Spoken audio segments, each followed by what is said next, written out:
Futures back to the downside here this morning as we get going on a Monday morning, coming off 9 straight winning sessions for the S&P index going into the weekend.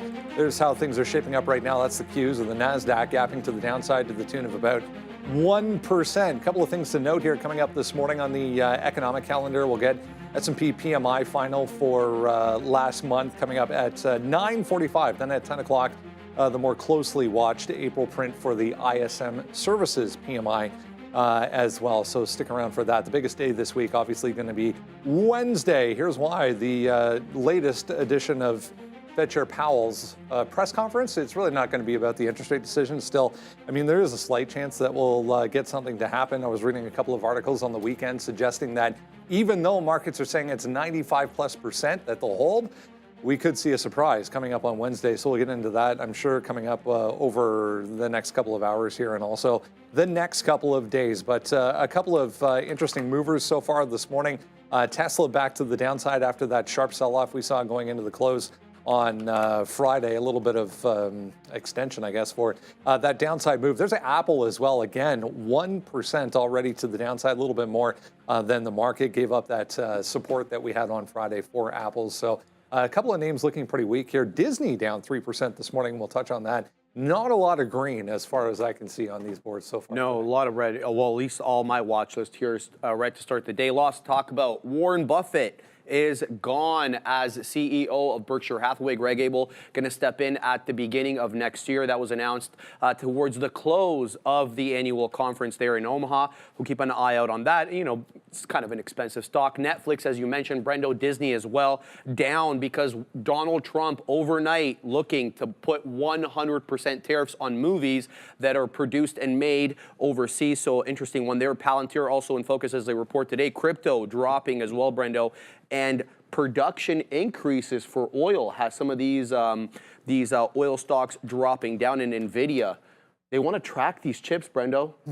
There's so much smuggling going into China. They want to actually be able to track them somehow, whether it's a GPS or whether they get turned on. So lots to talk about today. Yeah, I mean, Nvidia kind of hanging out here, 1.3% right now. We're back at the pre-market levels from Friday. But yeah, I mean, 94-year-old Warren Buffett finally going to take a breather and take some time to himself. So, I mean, so much to say about Warren Buffett and his career. And as you were saying before we came on here, I mean, most people work for 60 years. This guy was at the helm of that company for 60 years. It's crazy. nuts. And the standing ovation he got kind of gave me chills a little bit there. And he absolutely deserved it. And I love how he made everybody wait for that. And they gave him a 5-minute warning towards the end. So there was like this sign that was in front of him, 5-minute warning, canceled the question that he was answering. He's like, I got to focus on this now. So it was really interesting to watch. Yeah.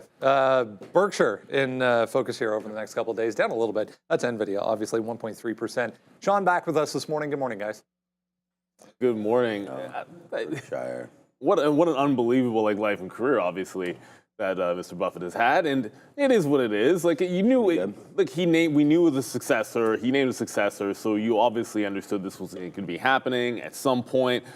But man, if anybody saw the tariffs against or tariffs on foreign films coming, like good luck with. There's no way anybody saw that coming. It doesn't. I don't know what the logical sense that it makes.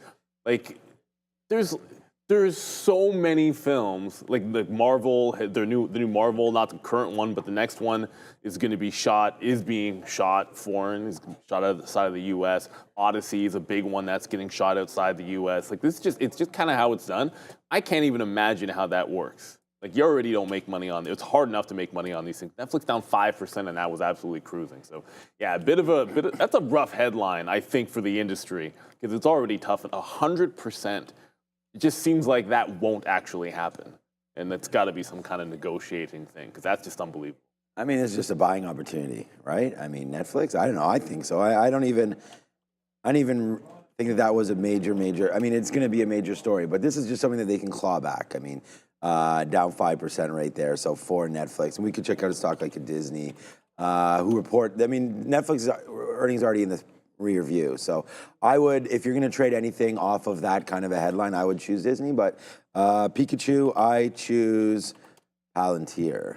I mean, what a great stock. I mean, this stock just continues to nail it. Like all-time highs right now heading into earnings, right? So this is definitely have to be looked at today, up at 124, 125 again. So yeah, I'm going to be on this train. That is for sure, beating the market already.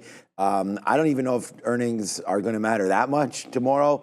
The momentum seems to be here. Obviously, if they miss crazy and guide down, then we could see something move. But yeah, what a move right there off the open again on Friday, and then little dip buy opportunity, I guess, into the close as a lot of things kind of dipped out. But then it still closes at the high. So when you get this fade at 3 o'clock and then right back to the highs, and then we're going to open up right here as well on a red morning. I mean, I'm pretty excited about it. And then Berkshire B there, yeah.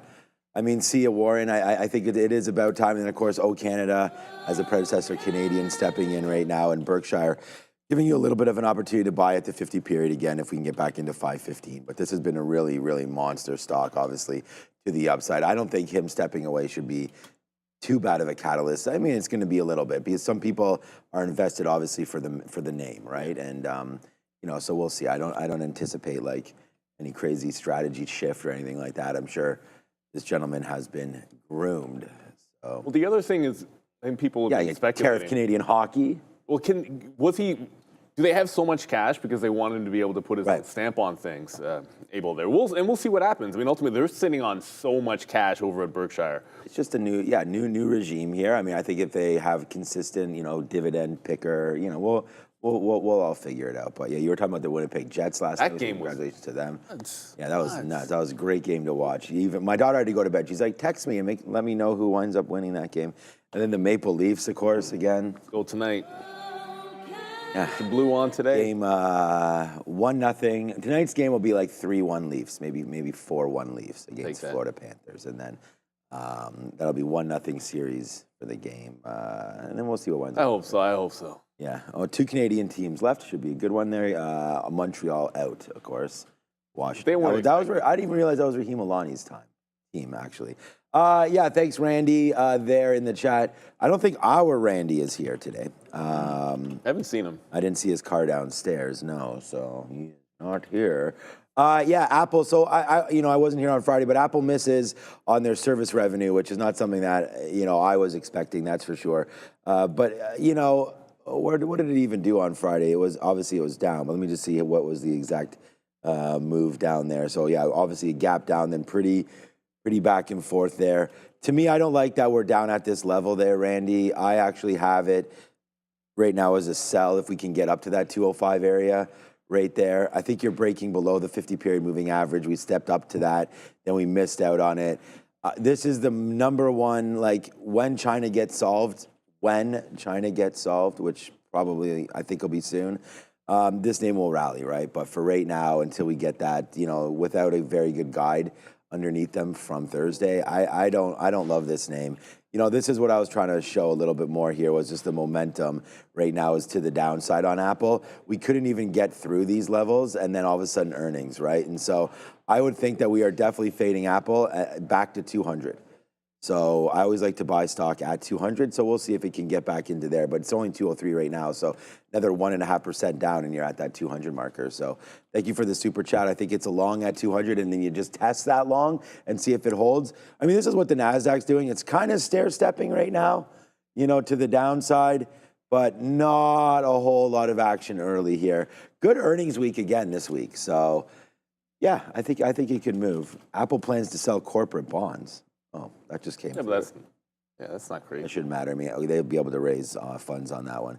Yeah, Palantir, TQs, and Apple. What else is something you're looking at? Oh, I just noticed Fireflies moving around here. Ooh. Looks like they acquired Evoke Neuroscience. A little AIFF in a action. cash and stock deal here. So it's done like 6 million shares and flying around, for lack of a better term. Yeah, it's looking interesting. I mean, obviously, we've seen this one kind of do this before, kind of get into the 4 or 5 level. That's where the sellers tend to come in, 4.5 there, and then the 5 to 6. But good volume here on AIFF. I mean, on board today, it's hard not to look at, I like Hood on a continuation. I don't know if you saw on Friday, Robinhood. And we'll get to some of these, but on Friday, Robinhood bounced like adjacent to the same level. It was more or less, it was the same spot. Although it was very different from what happened on Thursday, where it just fell into 46.5. On Friday, it was there and just rocket ship off that level. So that's the one place to watch. If it loses 46, you got a flat bottom break. Tesla's in play today. That 295, huge resistance on Tesla. It looks like that is another wall. I don't know if we can get there on the weakness that the market has, but there's plenty to look at. Remember, it's not just about who reported or who reports today. You got to remember the day 2, the day 3 plays. That's why I mentioned Apple. That's why we'll look at something like a Robinhood here today. Just remember, they're in play for multiple days with a good volume. So pay attention to those, not just the day they reported, the day after. Get back to the desk. I do believe we have our good friends going to be here today after missing him last week. Oh, he's not. Was he? Oh, he was here on Monday. Was Monday last week, Michael? No. Yeah, remember he talked about gold. I thought he talked about the gold fade. It was Monday. Oh, was it? Well, he can confirm it. No, it was Friday, wasn't it? I wasn't here on Friday. I think he was here Monday. Yeah, good. So let's go back over to the desk. We'll talk. I'm trying to tee it up, but I don't know what he's going to be talking about. I know last week we were talking some gold. Let's go over to the desk and find out what Mr. Noss and Brendo, I guess, are going to be talking about today. I was just bugging Raheem here to see if we can get someone from Firefly to jump on with us to talk about this deal. But yeah, 50% now. Just took out the highs here for Firefly. As the guys were mentioning there, just a $6 million cash and stock deal for Evoke Neurosciences. So we'll see if we can't connect with someone over at Firefly today to talk about that. As you mentioned as well, there he is, Mr. Noss, coming through to talk about what a career Warren Buffett. I mean, so much influence on so many things all over the place as far as the market is concerned. You wanted to pay tribute to Mr. Buffett. Yeah, I think we have to. And I'm glad we're doing it this way as opposed to the other way that he could have left Berkshire. But yeah, my first slide is just a bit of a joke. He's open to work now. In case anybody missed it, it was all over the place that during the last Berkshire Hathaway meeting, Warren Buffett has decided to step away. And even though it's not necessarily our style of trading or what we like to do as traders, you have to kind of... You got to give a shout out to the GOAT, right? And he's one of the greatest of all times. And I think the next slide actually represents that. And this might be a little hard to read on screen, so I'll just go over kind of the highlighted version here. So the left-hand column is Berkshire Hathaway's performance from 1995, and then the right is the S&P 500. So $1 into the S&P 500 would have returned is a 39,000% return over that period of time, compounded with dividends. So you take dividends, you put them back in. That's how much you'd make just being in the regular S&P 500. Berkshire Hathaway, however, 5 million% return. So just an absolute astronomical compounded return on top of the S&P 500. Pretty much outperformance in most years, certainly not all, not during the tech boom or anything like that, but did just a fantastic job of a lot of these down markets, dodging those. We've seen that recently.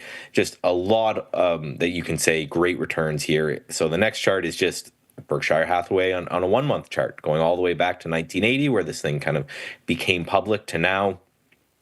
Very long-term view, some bumps and some dips along the way, like everyone has in their trading career. But overall, it's amazing percentage gain. You're talking from $100 and I think it was $200 was what it IPO'd at, to $800,350 if you adjust it for dividends and everything. Just absolutely crazy. And what a time to go out on. So the next chart here is just the Berk B, the baby Berk, they call it, the small one. This is the candle before the weekend where he did this announcement. So he goes out on all-time highs. So that was an all-time closing high for Berkshire Hathaway, even though the market is doing what the market's doing. I think we're still down 10%. We were down 20% at some point. Again, I love there's a chart out there showing all the billionaires, how much money they made or lost over this catastrophe when it comes to tariffs. And again, Buffett's the only one of those. If you look at Elon and Bill Gates and all those, his net worth, his stock is at all-time highs. So again, absolute GOAT. So just going to go through a couple of the major winners that got him there, because I think Warren Buffett Buffett is a closet trend follower, maybe even a closet technician. So first one here is AXP, so American Express. Again, this is a monthly chart. I've just started the chart at where I could find was the kind of initial investment or heavy investment. So about 1990 for an American Express, and then the axis there is percentage return from there with dividends included. So you're talking 5,300% return on AXP. Again, it looks like a very good trend following type stock to me anyway. It seems like, again, he gets out of things that aren't working. So something, again, a lesson we can all take regardless of our time frame. Next is the famous Coca-Cola, right? This is one that he talks about that he'll never sell. In the article I read, it said, he'd probably estimate, I think, a third of his calories every day come from Coca-Cola, which probably not a healthy thing, but seems to be working for him at the ripe old age, I think around 94. So that's a almost 8,000% gain in Coca-Cola. Again, adjusting for dividends, which is very important in these kind of stocks because, right, that's how he's making a lot of his money for them. And then even his most recent one with Apple is a nice, almost 1,000% gain. So, you talk about a 10 bagger. Well, what about a 100 bagger? And again, just getting paid dividends all along the way. So, and just a little shout out. I think it's great to look at different people and the way they trade and the way they invest. I know we're day traders to short-term swing traders, so we're doing things a little bit faster. But again, if you look at those charts, if those were daily charts or if those were even intraday charts, again, I think he's a trend follower. I'm waiting for like the memoirs book where he talks about how much he actually loved technical analysis and how much he was just really a trend follower at heart. I was just looking up here. A standard 12-ounce Coke has 39 grams of sugar in it. So I mean, if just a rough estimate, if he had 2,000 calories a day, he's having 4 Cokes a day. Unreal. Yeah. Just unreal. But I mean, so much to consider, so much to talk about as far as not only the individual stocks, but the career and the approach to the overall market. Just an absolute icon and a legend that will never be matched. I mean, I think it's one of those, you can put that up on a board and just put a pin in it, and no one will ever touch that as far as a career. No, and it's kind of been a meme at this point that anyone they call the next Warren Buffett ends up not doing well. I remember, Kathy Wood was going to be the next Warren Buffett, and then even Sam Bankman-Fried they were saying was the next Warren Buffett. So yeah, it seems like kind of one of a kind, and him, and then we can't forget Charlie, right? We can't forget Charlie Munger, and his last call before he passed was actually Baba. So we got to keep an eye on that one for sure. Great stuff. Michael Noss, have a great Monday. We'll see you tonight. See you tonight. Yeah, looking forward to it. No, sorry, that one I'm a little surprised, but it's like Ackman, I get. Yeah. I mean, Kathy Wood is a little different style. Kathy Wood's very different style, very, very different style. But Sam Bankman-Fried, come on, son. I mean, we had that guy on our show. I always knew he was the next Warren Buffett, Yeah, it was very clear that he was going to be the next. Crypto 94,000, trying to move around a little bit there. Disappointed in that.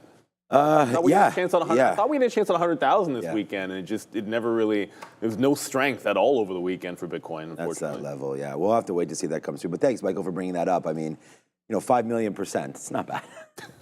Thing is that that's time on your side, right? I mean, you pick a couple of good stocks, obviously then layering into Apple there for a while. And as we knew about, Charlie Munger was the Alibaba. I mean, ebbs and flows with those kind of Chinese picks for sure. But Coke, American Express, just goes to show you, I'm still in Berkshire. I'm pretty happy with the move higher. Obviously, here's Berkby. I was just trying to figure out, I was looking at Amazon there, actually. You just caught me looking at Amazon. Going out at the highs, great point, Michael. 542 right there on Friday. Then obviously coming back in a little bit there, because that was a surprise. Apparently, the only 2 people that knew were his kids. That announcement was coming through. So nobody on the board, nobody knew at all that was coming on Saturday. So it was quite the surprise and quite the move down 3%. I think it's a buying opportunity just because of that reason of change of name.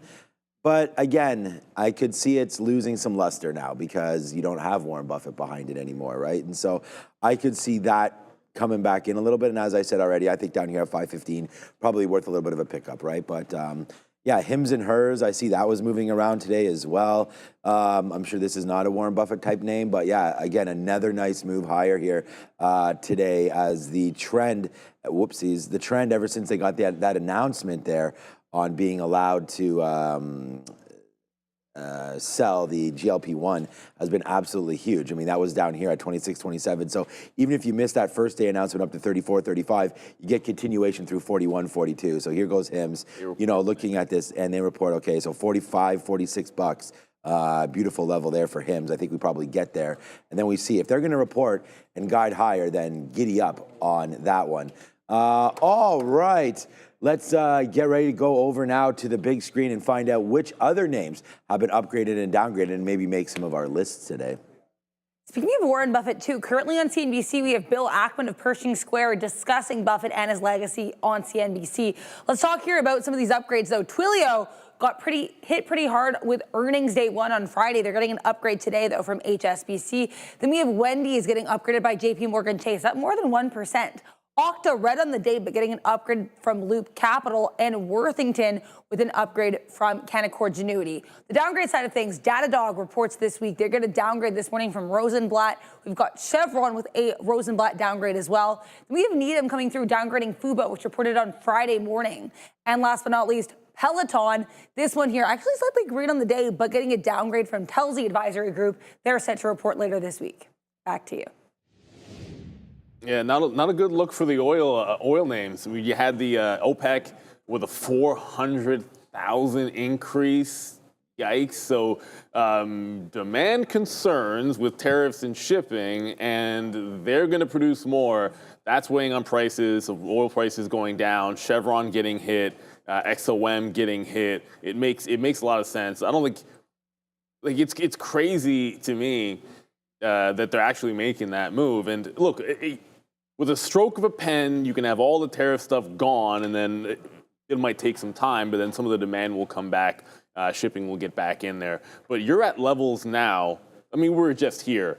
You lose 130 on CVX. Like that's a huge level. Going back to 2022, this has been the floor for the last 3 years on Chevron. So this is a big buy level. I'm an owner of Chevron. I'm probably actually going to buy again at this level. I don't know. I've been ho-humming back and forth between this and XLE, but at this point, like they've just been languishing. I don't think it can last forever, but all these tariffs, it's the tariffs and it's the concern of recession that are weighing on the energy space. Doing a little bit better is XLE, which is one of the reasons I've kind of been going back over to this.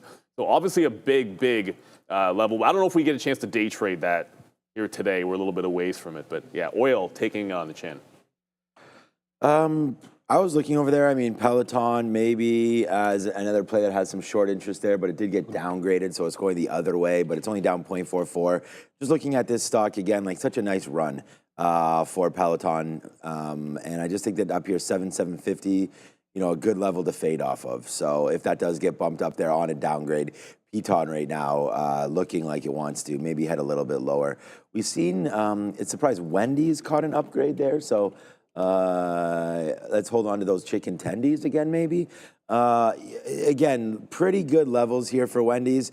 Some of these stocks, you know, you're going to have to watch out for earnings. I'm assuming they already reported right into here, but, you know, a nice base forming right now for Wendy's. So this is probably the, you know, I didn't go through that whole list, but now that I see this right here, that's a good setup. Like, you know, you've come in here, now you're trying to base out upside.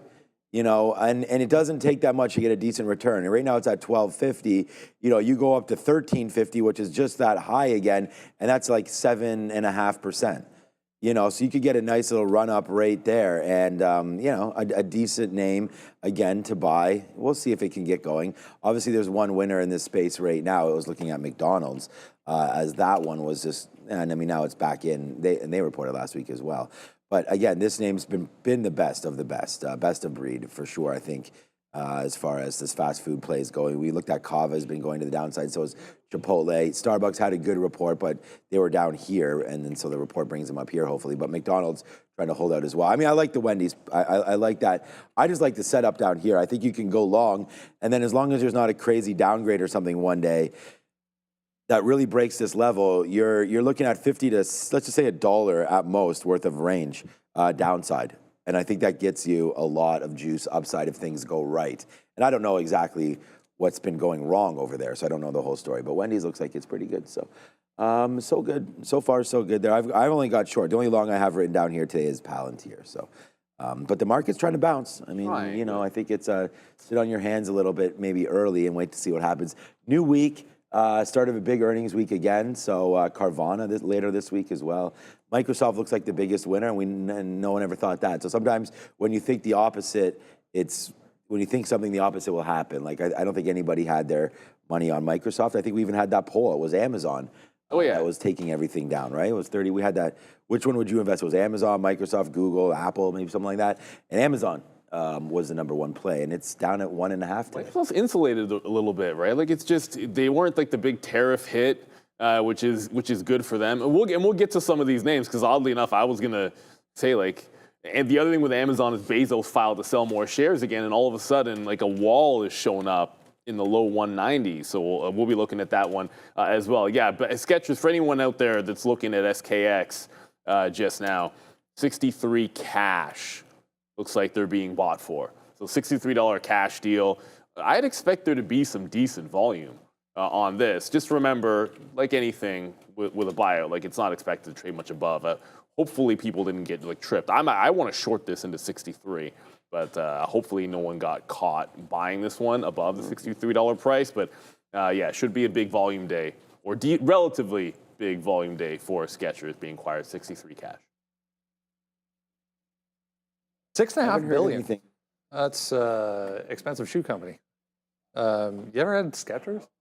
My dad swears by these things. So any birthday, any Father's Day, it's Skechers, Brendan. Huh. How has he found them? I've always thought they were like on the lower end of quality. Yeah, I don't know why he likes them. I think he's got a wide foot, and they've got that wide foot model that Howie Long was advertising on the commercial. So yeah, I think he likes that. $6.5 billion for Skechers. Interesting. Wow. There is a look at May. This is the Fed watch tool, obviously. 97% after that jobs report on Friday. 97%. They're not going to do anything coming up this week.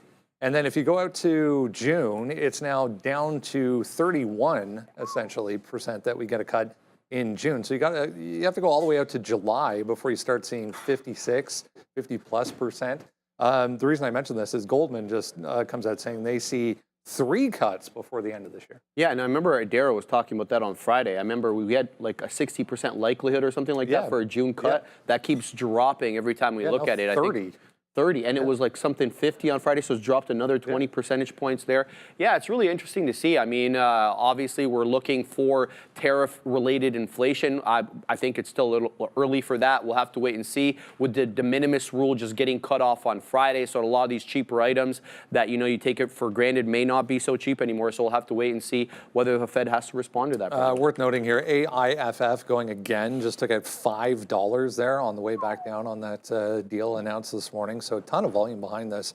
Better part of 50% here for Firefly, guys. But yeah, I mean, it looks like July maybe on a rate cut at this point, but Goldman just coming out saying they see 3 before the end of the year.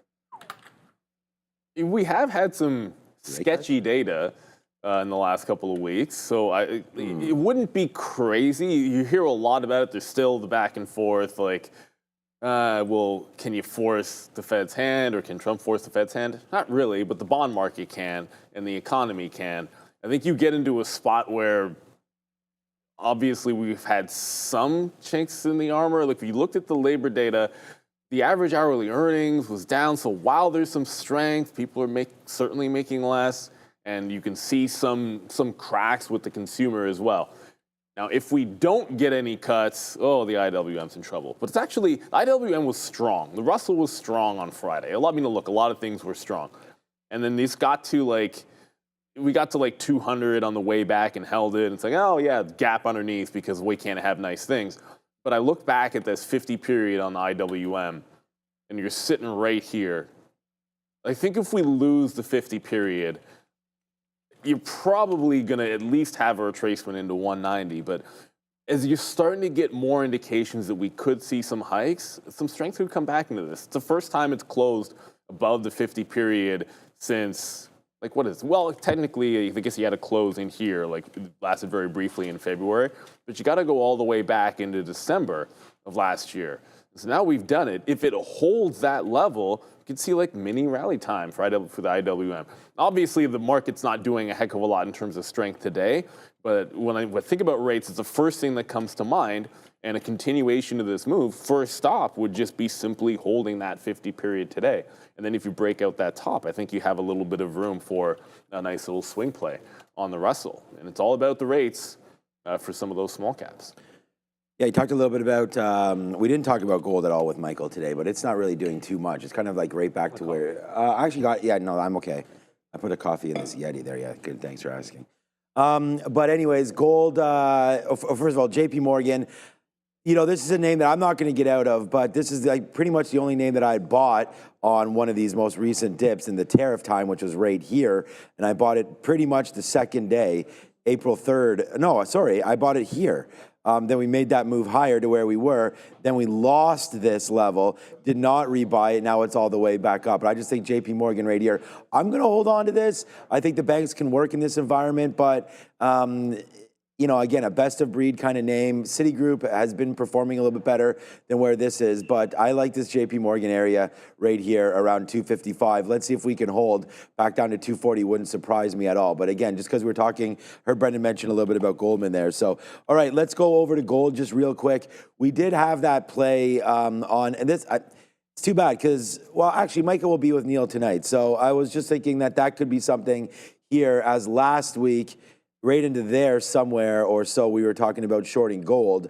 It did break that shelf there at 310, but it's trying to get back above it. So, you know, often I see some people in the chat saying, okay, maybe Warren's leaving because of the impending recession that may be coming, or just as the boys were talking on the desk, you know, maybe now it's just time to pass it on. And Sharif was mentioning, I believe, that there's either nothing's coming or something major's on the horizon. You know, that's always kind of the case. And it looks like gold spinning up here, again, 3% does let us know that maybe, you know, there has to be a little bit of a safety trade coming back on.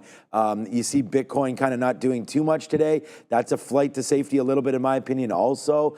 So we'll have to wait to see what winds up happening with gold. The TLT has been moving around. That bottom has possibly been put in, but look at the last 3 days, right? Today down again here. So we'll have to wait to see what's happening with rates. I haven't looked at the US dollar today, but you know, there's a nice move back in as we wait to see if the Treasury can hold down here. You know, we've seen the bond market and whatnot has pushed Trump to make some decisions rather than the market itself. And one of the smartest kids in the yard visits the White House this week. So shout out to Mark Carney visiting your boy over there, Mr. DTJ, not DTJ, Donald Trump Jr., coming through this week. So I think that's going to be a really productive discussion, honestly, between Carney and Trump. So, you know, maybe Canada, maybe a play on GM or a play on Ford or something like that this week as well. Could be in the playbooks if there is some news or some movement on auto tariffs and the energy play, as we talked about a little bit there with Chevron as well. So, you know, the Canadians elected Carney for this reason, to go in there and talk and have good relations, hopefully, and make some sense of all of this. So he's going to be visiting the White House. I believe it's Tuesday or Wednesday, and that should be a meeting worth headlining, that is for sure. So, all right, so we're going to go over to our watch list. Make sure you do scan that. Get prepared right now. It's completely free. Scan that QR code on your screen right now. Also, Sticky Note is now out, but we're going to figure out where this market's going and what some good ideas are. UMAC, I just heard as well. That's another stock that we could talk about. It's on our watch list. So whether or not you're looking for major cap names, Chinese names, little float runners here. I don't think AIF made it because that's relatively new. Like relatively, yeah. But yeah, some big names coming through today on the watch list. So make sure you go check that out. And let's go hear from the boys. 57.08, guys. That's where we closed out on the ES June contract on Friday, with the overnight high being 57.05. So here's the deal. We're going to use 5,700 as that level of resistance until we clear it with enough distance to the downside. We'll use that 56.25, the area that we hovered at back on Thursday, as support, Brendo. All right, if you haven't done so yet, make sure you take a second, jump down to the description of this video. Top link there will get you to that page. All you need is your email address then, and then you get the watch list absolutely free, sent right to your inbox every single morning. Top of the watch list this morning, we touched on it very, very briefly if you're with us at 8:30, but anything film related, you'll notice is down significantly. I just brought up Netflix there, down better part of 5% at this point. Disney a little bit better off. That's DS, not DIS. I can type.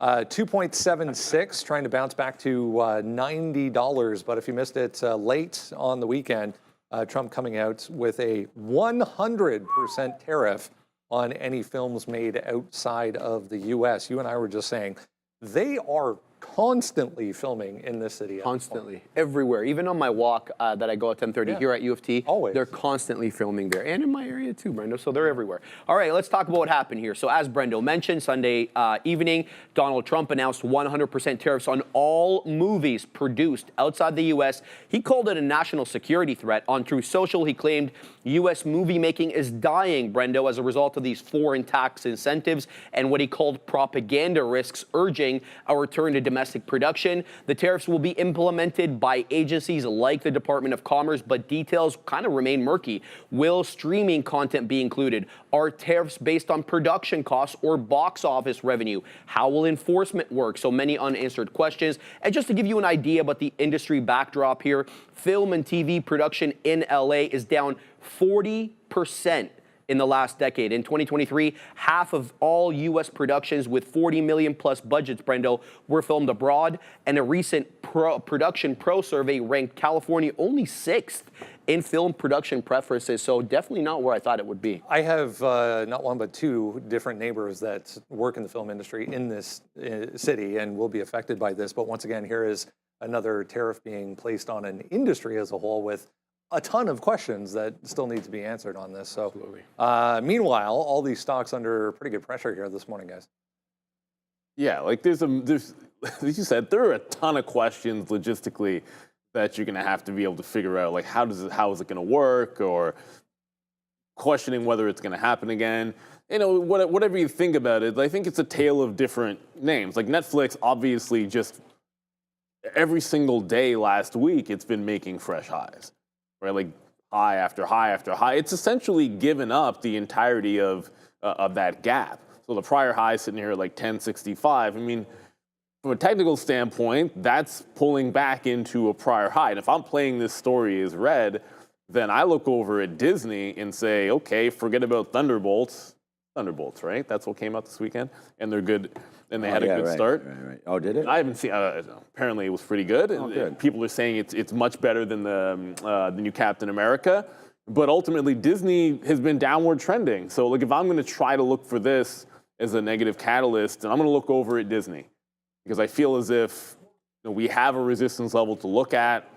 Go back to Friday, it broke out at 91.5 to 91.75, and that was resistance Thursday and Wednesday. So I want short back into there. I mean, the high on the close on Thursday is another place to look at it here at like 90.5. So I'm looking short on Disney today. Netflix, that one I don't know if I want to fight that one. It makes more sense maybe to look at Disney, at least for me. Yeah, I mean, some other names that's a little bit cheaper here. You could look at Paramount. Could be another play there. You know, they're down. Everything is down a little bit here today. I mean, not much volume, only 40,000 shares. But this could run into, again, just trying to give you guys a different look. Like this could run into that $10 level, which has been bought up, right? And so Paramount Global down here could be something down in and around $10. And I mean, look, it makes perfect sense. That stat there that Sharif had mentioned about how, you know, it's down in Hollywood 40% or whatever it was year over year there in the production. So it's just like, yeah, going after industries that have been hit, right? And I think it's the right thing to do. It's what Trump has been doing. He wants to, you know, bring back, I guess, all the jobs and all the filmmaking there in the United States. We were driving home yesterday, and there's a couple things being filmed right where I live in the Junction yesterday. So it was just like, you know, lots of stuff happening. And I don't, you know, it's not going to, I was looking at thinking about other kind of stocks. Amazon obviously getting hit a little bit today too, just to the downside. Prime, I mean, we talked about Disney, Apple, you know, with some of their filming, but the U.S. dollar here in Canada is just so valued. And I think that that's where, you know, you do get a lot of film production up here just because of that reason. You know, you get to save a lot on whatever, all the costs and all that kind of stuff. But yeah, Hollywood will get it all figured out. I think Netflix is the name that most of us would probably be watching there today for a move. We already had the move. I think it's a buy, you know, for sure down there. But yeah, again, you know, you wait to see. We had that whole huge tariff move down already, and the market's already back up from tariff Liberation Day there, April 2nd. So if this is just going to be another story, I think you got to do what everyone does here, and that is be patient with it.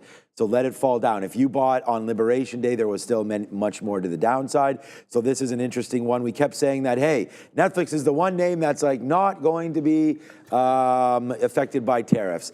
And maybe it's not. Maybe it's not. You know, I mean, this move down, whatever. It just goes back to where we were last week. I'm not scared of this. I'm obviously still a shareholder and have no idea where to sell it because I'm not planning on doing that. I would just want to pick it back up. So back up down here at the 50-period moving average. If we continue this move, to me, that's a pretty decent area to look to buy. So yeah, man, down 5%, maybe not enough. Let's let the sort of the winds settle here. Because again, whether or not you think this story is affecting Netflix long-term or not, it's definitely going to affect it short-term as a lot of the profits coming back out as you can clearly see today. So I would just say hold forward here on NFLX. All right, we'll move on to, I mean, ad-based stocks in general. We threw up Meta, Google, and PDD there because of this. I mean, the major ad players in this space in the U.S. set to lose, according to this anyways, billions in potential ad revenue from Chinese seller on this de minimis rule comes to an end. So all of these downside this morning, 1.2% for Meta. Even Snapchat I saw was not as bad, but chopping around here, 1.6% this morning. I mean, there was a couple of ad-based platforms that you can talk about as well on the negative side of things this morning. But Chinese stocks, for the most part, actually not bad this morning, but PDD standing out. Definitely standing out here, Brendo, and that's because they own Temu. And Temu obviously ships a lot of these products using that de minimis rule for under $800. So let's talk about it. Temu has now stopped shipping directly from China to U.S. customers. Only U.S.-based warehouse inventory is now actually shown up on the app and its site. Items formerly shipped from China now appear as out of stock. So there's the first move. This follows the end of the de minimis rule, which, in case you don't know, basically it's duty-free on items under $800. Now about 90% of tariffs, or about $75 an item, are applied to Chinese imports, rising to $150 by June of this year. Temu briefly listed that 130 to 150% import charge last week, but before, you know, just basically halting shipments altogether. The market impact here is kind of interesting. Temu is now courting U.S. sellers to kind of restock its platform. Prices remain unchanged for now, according to the company. And Shein, another kind of Chinese drop shipper, has raised prices and added tariff disclosure. Amazon Haul also considered doing that last week until they backed out after a coordinated attempt or a coordinated effort by the Trump administration to call them out on that. Yeah, still, if you're wondering, still nothing on the tariff side or negotiating side from China either. So as we mentioned, some of them actually not too bad this morning. If you look at Alibaba, gave it back, but was actually positive at one point. JD.com as well, again, was actually positive at one point, back to session lows here. Yeah, JD's that one that, you know, last week we were sort of talking about this one holding on by a thread, and it managed to do so. So good for them. I don't know if I'm all that bullish on it. I think it gets into the 200 period here on JD and probably runs into some trouble at the $36 level. I think a lot of us are looking here, what's going to happen to Meta, the advertisers you said. I'm actually looking at Amazon today, specifically because of 193. But we mentioned Meta last week, and we talked about the resistance levels, and I'll show you Amazon in a second. And we've all seen Tesla at that 295. So that Liberation Day bounce resistance spot, well, Meta is one of the names that took it out and continued and managed to continue to go on Friday. The 50 and the 200 are now underneath where we're at. Like, if you potentially have that as support, that sets Meta apart a little bit here today. Now, ultimately, that goes back to like 580 to 579 where you could dip into. So it's got a ways to go before it gets down there. You're talking about yesterday or Friday's lows at the open, that would be the spot that I look for the support today. But if you're bearish today, 193 on Amazon, I mean, it's one thing to have a concept of support and resistance. You see a level pop up 2-3 times, the sellers come in there, you're like, okay, the fourth time, it'll be good. When a stock gets to the price or gets to a level, like pretty much every single day and fades, at that point, I don't think you're dealing with just a regular support or resistance level, you're dealing with a seller. And it could be a size seller, maybe it's Bezos, maybe it's not, it doesn't really matter, but anytime this gets to and then above the 190, going back a couple of weeks here, it's just been a sell. Now, sometimes when it breaks through the 90, you have to wait for it to get to 193. And if it gets to the 90 and holds at 90, well, then you short it in that range as well. So I'm actually looking Amazon short today because the resistance level is right there. It's underneath the 50-period moving average. Meta looks pretty good. Got to hold on to that 580 for sure. If we just go dumping, I think that's something you can look at. But I'm Amazon short into that 90. And then if 90 goes, I wait for 93. Clear as day. All right, I'm just going to switch it and go over to Palantir because Palantir here today, for me, is the #1 trade. I mean, it's been hot fire. It's just not on the board. But yeah, if we're going to talk about tech stocks, there's really nowhere else I want to look. I am thinking short, though, today, so I want to let this one settle down. I actually wrote down pretty aggressively at 123. I just was thinking about buying these dips, you know, if we could dip into sort of the lows of the afternoon on Friday. You know, earnings coming tonight. I think this name's going to rock. It's not a swing trade. I'm not thinking that necessarily where the earnings are going to go. I don't know. I would say higher. But, you know, this is one of those cult names. Again, it's like a meme stock. It gets bought up seemingly every single morning. They're doing it again here today. It's holding fort. You know, NASDAQ's trying to dip down a little bit. It's looking very similar. It's underneath VWAP and it's just chilling right now.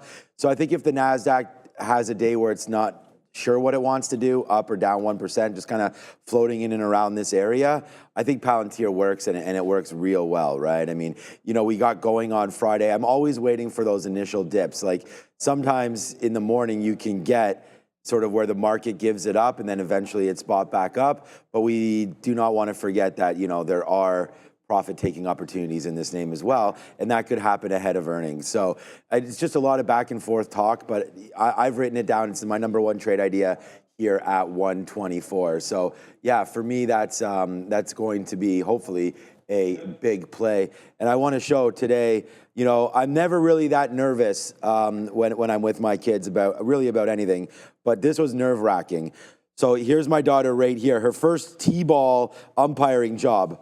Look at that. They're a definitive out right there. And then she calls time. You know what I mean? So there it is right here. So here we go. This is her right here. This is it. I'm standing on top right now. Watch. People are like, who is this guy? There's the play right there. There's the out. And there's the nice little call. She had to get a uniform. So she's got on, you know, the gray pants, all this ready to go. This is at High Park. Oh, pause. Oh, I want to show everybody. These are the cherry blossoms, but this is not. These are just the random cherry blossoms. Yeah, this is High Park. Yeah, this is just a T-ball diamond. But the real thing is. The real diamond's over here where. Yeah, where we're playing. The real cherry blossoms. Yeah. No, this is just random cherry blossoms. If you go down this hill right here, you have the most, like a beautiful, beautiful walkway, and it's just absolutely packed full. There's even, you know, anyways, a lot of people walking here. There's the cherry blossoms right there. But see, video proof right here, out. You know, like there it is. You know, it's pretty clear as day, right? Oh, look at this. It's inning 1. You see it's Blue Jays versus Dodgers right there. So anyways, there it is, man. The bet time. Yeah, there it is. Very, very loud. Very, very proud of her for sure. And I just saw this yesterday, boys and girls. Donald Trump reopening up Alcatraz. Da-da-da-da, da-da-da-da-da-da-da. So get ready. If you ever are committing crimes, which, you know, some of us do. You may wind up in Alcatraz. Yeah, but I watched Clint Eastwood escape from that in the movie. Right, now everyone knows how to escape from it. So now I'm good to go. That's the thing, you know. You can always It's a good movie, actually. Yeah, Escape from Alcatraz is what it's called, right? Yeah, so there it is anyways. All right, back to you guys. That was fun. maybe they need more. We were just saying, there's tons of sharks in that water. Crazy. That's nuts. All right, let's go on to Nvidia trying to roll over right now. 1.5% to the downside right now, back below 113. We got a bit of a gap this morning through that support level that held basically the entire session back on Friday, even into the aftermarket. So this is not looking good so far anyway. They're looking at introducing a new bill here, Brendo. They want to be able to track these chips when they do get sold. So let's talk about it. U.S. Representative Bill Foster, who's a Democrat from Illinois, plans to introduce legislation requiring post-sale location verification of these AI chips, such as those made obviously by Nvidia. The move responds to widespread smuggling of restricted Nvidia chips into, you guessed it, China, despite export controls enforced by both the Trump and the previous Biden administrations. Here are the key details. There are two main proposals right now. The first one is to track AI chips post-sale to verify their location using on-chip technology. The other one is to block unlicensed chips from even booting up under the U.S. export controls. And the technology for this exists, apparently. So experts and lawmakers say Nvidia chips already include the components that could support tracking. And Google apparently reportedly tracks the location of its in-house AI chips using signal latency, which is a kind of a speed of light timing, showing the proof of concept of this tracking system. And the legislative framework would give the Department of Commerce 6 months to implement these new laws. And it focuses on chips governed by the Bureau of Industry and Security, Brendo, which governs these export controls. Still, if you zoom out here on Nvidia, I mean, most of the space looking like this. The trend continues to be downside here, guys, for Nvidia, but we are back to very, very key levels here for resistance. Yeah, what's crazy, its chart is basically, it's the same play or concept as Amazon is at that 93 or Tesla is at that 95. Like 115 on Nvidia, brick wall. It's, you could just sit here and just look at so many of these names that look like this. That's why you want to separate them into groups. When Thursday and Friday, you tagged 115 in reverse. Now, obviously, Friday was a much stronger day in that when it bounced away from 115, it didn't get very far. It didn't fall all over itself like it did on Thursday, but same story. The only difference I'd throw out there is, you know, we like Nvidia when it breaks out. So while I have no plans that I would reverse Amazon, I think if 115 half goes on Nvidia, I think you're looking long at that point. But man, I don't know what to tell you. Like there's so many stocks that have this exact same look. And if you're supporting resistance, well, there's your resistance at 115. That's where you want to wait for. And will it get there?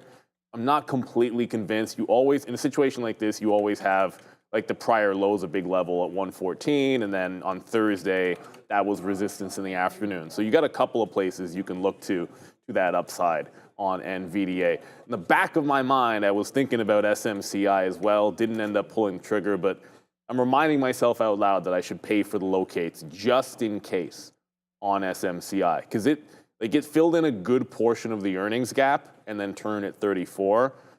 It's kind of leveling off here. This is kind of the opposite of the rounded bottom idea here in SMCI. But NVIDIA first, but I might as well pay for locates on SMCI just in case that comes into play. I changed my who can reply on Twitter because I was getting so many, I have to figure that out after this. I was getting so many people nonsense. I'm a little more early on that call. I'm not waiting for 115, but that could be the top. I have no idea. But 114 short there for Nvidia. I mean, it's going to be a play that's on here. And again, kind of like where we were going with that. That was that low right there. Obviously, that 115, 115.20. I mean, we probably would have to go short there and wait to see if we wind up breaking that level. But for me, early, a look is right here.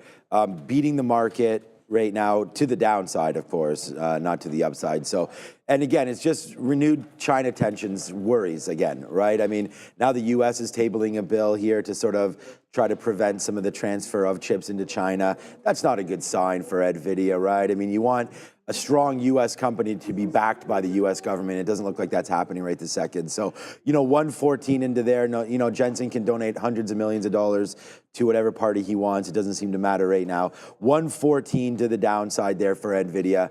I like that play. I like where that's going. So I'm going to be going short there on NVIDIA as, a pretty top idea for mine today would be shorting NVIDIA. But again, you know, Nvidia's been really, you know, attached to what the Nasdaq's doing. If the Nasdaq's going to go one way, and maybe that could be up right here, especially if we take VWAP, then I'm not sure standing in front of any kind of freight train early is the right decision. I'll just try to be getting long on Palantir. But this is a great level, 20,020.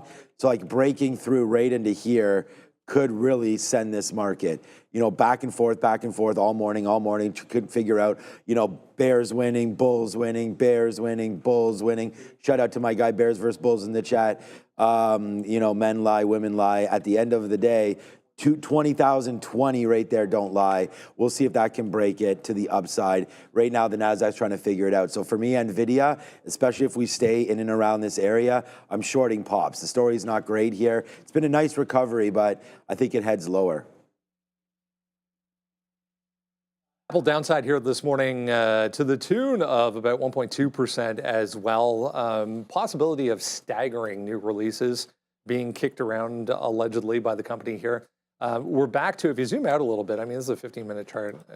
Maybe not go back enough, but about 2 weeks ago, this area, 200 to 205, ended up holding on the move up. So there is somewhat of a support area here if we can hold this. But, I mean, it's not a great look for Apple. Whether or not it actually goes through, we'll see. Yeah, it's been selling off since the earnings report, but I know quite aggressively at that. Here's what is being reported. The iPhone 18 Pro and the Pro Max, which is scheduled for a fall 2026 release, that's going to be as normal. But here's the deal. The iPhone 18, 18 Slim, and 18e are now going to be released in the spring of 27, which is a first for Apple's main iPhone line. The foldable phone that we've been hearing a lot about could also debut alongside the Pro models in the fall of 2026. And the reason this matters is because it ends Apple's long-standing tradition of unveiling all of their iPhones each September in place since the iPhone 5 was released. This reflects Apple's potential shift to staggered launches, as you mentioned. Possibly, you know, some of the reasons being floated around here to smooth out production and supply chain, to extend the sales cycle across 2 fiscal halves, and to respond to different audience segments at different times. Some of the supporting details here is that we've seen the iPhone SE, which just got launched basically this past spring. The iPhone 16e, which was launched in February 2025, hinted at this kind of scheduling pivot, and the 17 series will follow the traditional September launch. No change there. It's expected for the 18, Brendo. Maybe just a way as well to weather whatever this storm is going to be for the short term here on the tariff side of things as well. But yeah, chart not looking great here, guys, as Sharif mentioned, since the earnings report.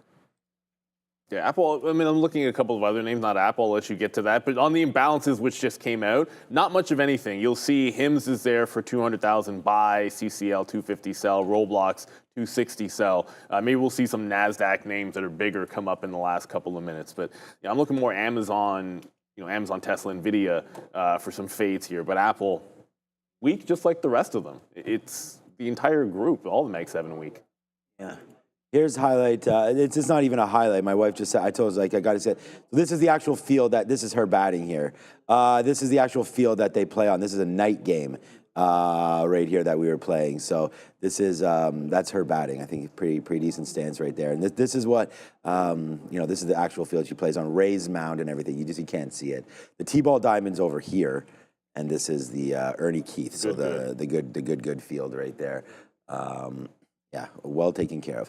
All right, so 205. I'm shorting Apple 205. Again, a weak name here, but it's actually doing better than some of the other short ideas that we wound up having. I don't like the fact that they missed that service revenue. We did talk about that. I wasn't here on Friday, but the great number came through. Not that great. Nice move down from 211 in there. We were all waiting for Apple. Disappointed. Couldn't really get going on Friday. It did have that huge sink off the open, which is kind of to be expected, especially on earnings. Then the rally right back to the high of the day again. What a great short opportunity that would have been up there at 207.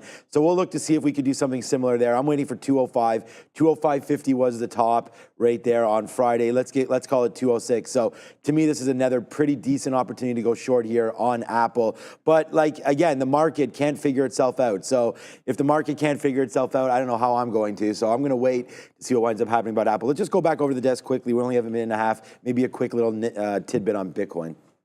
There's not much as far as crypto is concerned this week. 100,000 watch continues. I mean, MicroStrategy was back in there buying a decent amount too. I think it was around 18,000 for Michael Saylor and crew. IBIT back to this 56 pivot here. That was the middle of that range if you go to a daily chart. Yeah, all I can say here, Brendo, is $180 million in liquidations. The BTC open interest down 3% to $62.2 billion, and over 50% of Binance's BTC traders are short in the crypto greed and fear index at neutral. Under a minute to go, guys, for Monday Open. So 93 on Bitcoin, recent low. Obviously, 95 is going to be a pretty decent level, as that was a prior resistance. Those are places. I like a long at 93 if we get down there this week. I don't know if that's going to be the chance. If that's going to be a chance we get there. On IBIT, that'll be like 52 quarter, 52 thirds, something along those lines. So that's what I would wait for. We did mention Tesla's people asking about Tesla. Look, Tesla, just like all those other charts of resistance, 295 was the spot there on Tesla. Once it creeps above 290, looking for reversions on TSLA. As we get the Monday morning bell going, everybody. So get the camera off me. Let's get it over to the bell. Adara, let's ring it in 2 and 1. Let's go. All right, Apple, Nvidia, Palantir on my mind. Palantir is dancing around a little bit, 123.50 right now. Welcome, everybody, to a interesting Monday morning where the market's pretty flat to start off with, but there goes Palantir. Just dipping into 123. I am bidding 123. That is going to be a level for me to look at. Let's see where it goes. I don't know if we want to take out the top this early on anything. Nvidia going upside right here, so no surprise there in this market as it's trying to rip a little bit higher. So Nvidia, the level I was looking at was 114, so I'm going to try to sit just in front. We won't take a monster position or anything right now because we are ripping right now to the upside as there goes the futures here as well. So a nice play on the futures up through 20,020. That's that magical mark that we had sort of talked about there early. And there it goes, continuously going higher. And there goes Palantir again off of 123.50. Looked like that was the bottom. So we missed that by 50 cents, which is fine. I wasn't necessarily sitting there. I was sitting at 123 flat. So there goes Palantir trying to take out the top. What about a 125 break? I mean, that could be something interesting there on Palantir. Here comes Nvidia as well, right through 114. I'm going to try to go short on that one there, 114 Nvidia. I was able to I got into Disney, although nothing really happened over in Robinhood in terms of catching kind of a bid. Pre-market high in there, 90.80. Short 35. I tried to pick something up above the 50 level. Let's go to a 3-minute. All right, and they got right back into VWAP at 90, so we were able to take one quick scalp. We're going to let this one settle down. Disney, it's open, but it's not doing a heck of a lot of volume. Nvidia, I think you already mentioned Nvidia. Yeah, it's not at 114. I'm looking for the short into the 115 level. That still very much could come into play. And Amazon's not doing anything. Kind of inside move for Amazon. It's Tesla that is going to the downside heavily. Okay, so much forget about 290s at this point. Tesla dipping into 280, 281 already and starting to look pretty weak over here in TSLA. So we'll have to be patient with this. We thought we'd be shorting pops in Tesla, not this heavy of a drop. Mm-hmm. So we have our first position. Oh, Neil's already in Disney. So I have my first position right now. It's Palantir, of course, as it just falls into 123. I mean, it's a level that I wanted to look at. So let's just wait to see. Oops, sorry, that's Nvidia. My bad. Right here. Here's Palantir. So into one. It does go down to 122.50. I didn't push the button down there or anything like that. I wasn't sure how far we could go. So I'll bid there again. Just thinking about like where I'm wrong on this trade.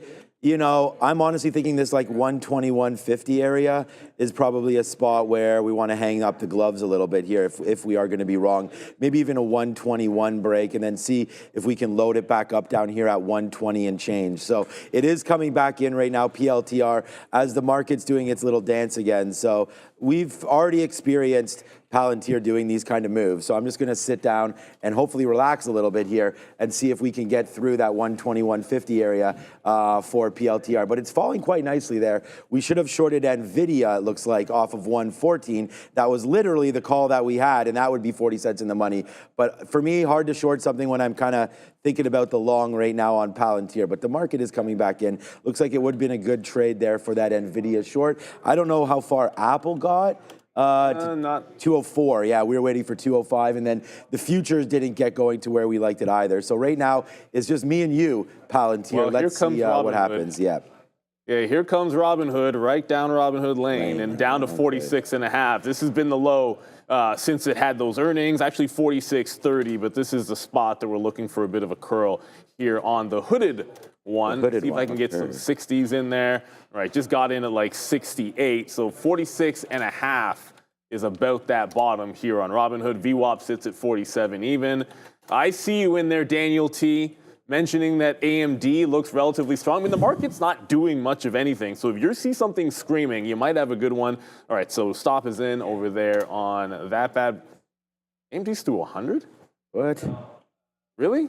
Oh, Disney just came back through. So I did get a reload at 90.60 on Disney, did not retest the 90s, and then right through that 90.80. So now I have to back off and wait for, I believe it was 90, let me just double check. I want to go over, yeah, 91.75. 91.50 to 91.75 was the other curl for a little bit of a head and shoulders. It did give you that initial push into 90, but now it's starting to go higher. Not entirely certain why AMD would be so strong right now, but it's above that $100 level. Breakout happening on AMD. Good look. Really? Okay. Yeah, a little surprising. I'm looking over what's Nvidia doing. It's at that level again. It's at highs. It's at highs. Kind of SMCI. SMCI is doing I see absolutely Palantir to go, nothing. let's be honest. It's an AMD kind of moment, I suppose. Yeah, AMD. Well, again, I mean, you know, if they're looking at Nvidia chips, I could see a little bit of a rally there in AMD. So that's nice to see. All right, so Palantir, we got out. Look, we bought some 122s there. You know, we got some out. These are some outs that we've had. 122.50, 122.90 as well, back to the upside. So we're just flat right now on Palantir, waiting to see if this can go upside right there for PLTR. Just for everyone that's asking in the chat, AMD reports tomorrow after market. Yeah, so maybe people getting ready for it. Yeah, tonight's Palantir and Palantir. It's Palantir. Palantir. No, there's somebody else. It just There must be. Yeah, it slips my mind because Palantir is the biggest one, but there's a couple of other people reporting here tonight. No, but AMD, it's a big one, but no reason I can think of why it's flying so much. Oh, HIMS is the other one. That's the other one that's going to be reporting. So I just got a reload in Robinhood. Is that's trying to hold the bottom. It just made another wick low. Now the bottom from, it's not Friday's low, it's the bottom from the earnings day is 46.3. So if it gets underneath that, we're gonna have to give up the hooded one, as I say, as it's starting to flush. I'm not getting back into Disney until it goes to 91.75. That's 91.50 to 91.75 is where we want it, but once again, take the first salvo. It does give us a 40-cent bounce, but then you're through that low. So I don't want to be fighting this too heavily. It needs to hold on to 46 even, which it does not seem like it wants to do. I don't want to short AMD. I don't know why it's going up, so I'm not going to throw it in on the plan, but I am still looking for that fade on Nvidia. It just hasn't quite gotten there yet. All right, I'm not ready to throw in the towel yet, obviously, on this Palantir. It's not really... It's doing stuff. It's going down is what it's doing. But we just got a decent reload down there at 120. Where was that price? We just got out of some because it was such a good price. 122.07. And then there's the move back up into the 50s again. So, okay, let's go. Let's go. Make this special. Come on. I need this. Let's go. Yeah, hopefully this can come up to the upside right now. Big trade, hopefully, happening for me right now. If we've averaged into this trade. So let's see if we can get above 123. I'm going to put an offer, at 123.20. See if we can get something going on there. And then we'll wait to see for hopefully a little bit of a bigger move now on Palantir. We've gotten out up here. You know what, let's just get out one more piece up here in the 80s if we can. There it is. And then now we'll see if we can go. We're 50 cents, 40 cents in the money right now. There, see, it just keeps on bouncing off 123, guys. I just want to warn everybody, we've been getting lucky on some of these dips where it's made a move back up. So our first trade there going long at 123 is what we initially talked about. Then there's a 122.50, and then there's a 122. So getting very specific with sort of what we're looking for here on Palantir to the downside so we don't bleed, right? Like the market is Rip City right now, upside. Huge move up right now for the market, right? I mean, we broke through that level. We're starting to go higher. I'm on the wrong name. I mean, it's not really moving here with Palantir. Nvidia, you mentioned AMD. We're going to look at some other names, but I'm trying to piece out what trades I want to actually do right now. With the market going upside, I do think Nvidia is a very good short in these areas. I'm just hoping that we get a rip in the market so we can see what's going on there. I did want to talk a little bit about Netflix. We talked a little bit about that, but there it is, right? It was down 5%. I was sitting here and like, I want to buy this dip, but you never know how far that dip's going to go. So right now, it looks like we may have seen I don't want to say the worst of it, but maybe like that 1085 right there held pretty good. If the market tanks, we're in a different situation now, but it doesn't look like that. The market's going to the upside. There goes Netflix. Nice trade there. And I know that you were battling Disney earlier. I'm not going to look at that. I don't really need to. The other name there was going to be Apple that I'm looking at right now. Like Palantir is still at 122.50. It's not doing anything. There's Apple right up to the level that we had written down, and we didn't do anything about it. 205 didn't quite get there. It was 204. The level there. So watch out for 200 break right now on Apple as it's trying to come back in. Futures now coming back, and so is Palantir. So it didn't have that huge move up. It's a good thing we're able to take some out, but we're still sitting now in a losing trade with Palantir. Maybe Nvidia is the short after all. Well, we waited. That smells good.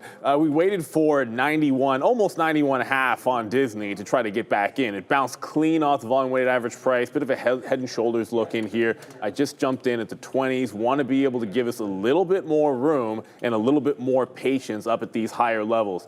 What's going on in AMD, and I don't know. Shit, look, man, should have shorted that. Let me get there in a quick little second. Don't really know necessarily why it's so strong, but it's starting to pull back in here on AMD. Obviously, it was the only chip name showing us a tremendous amount of strength, really.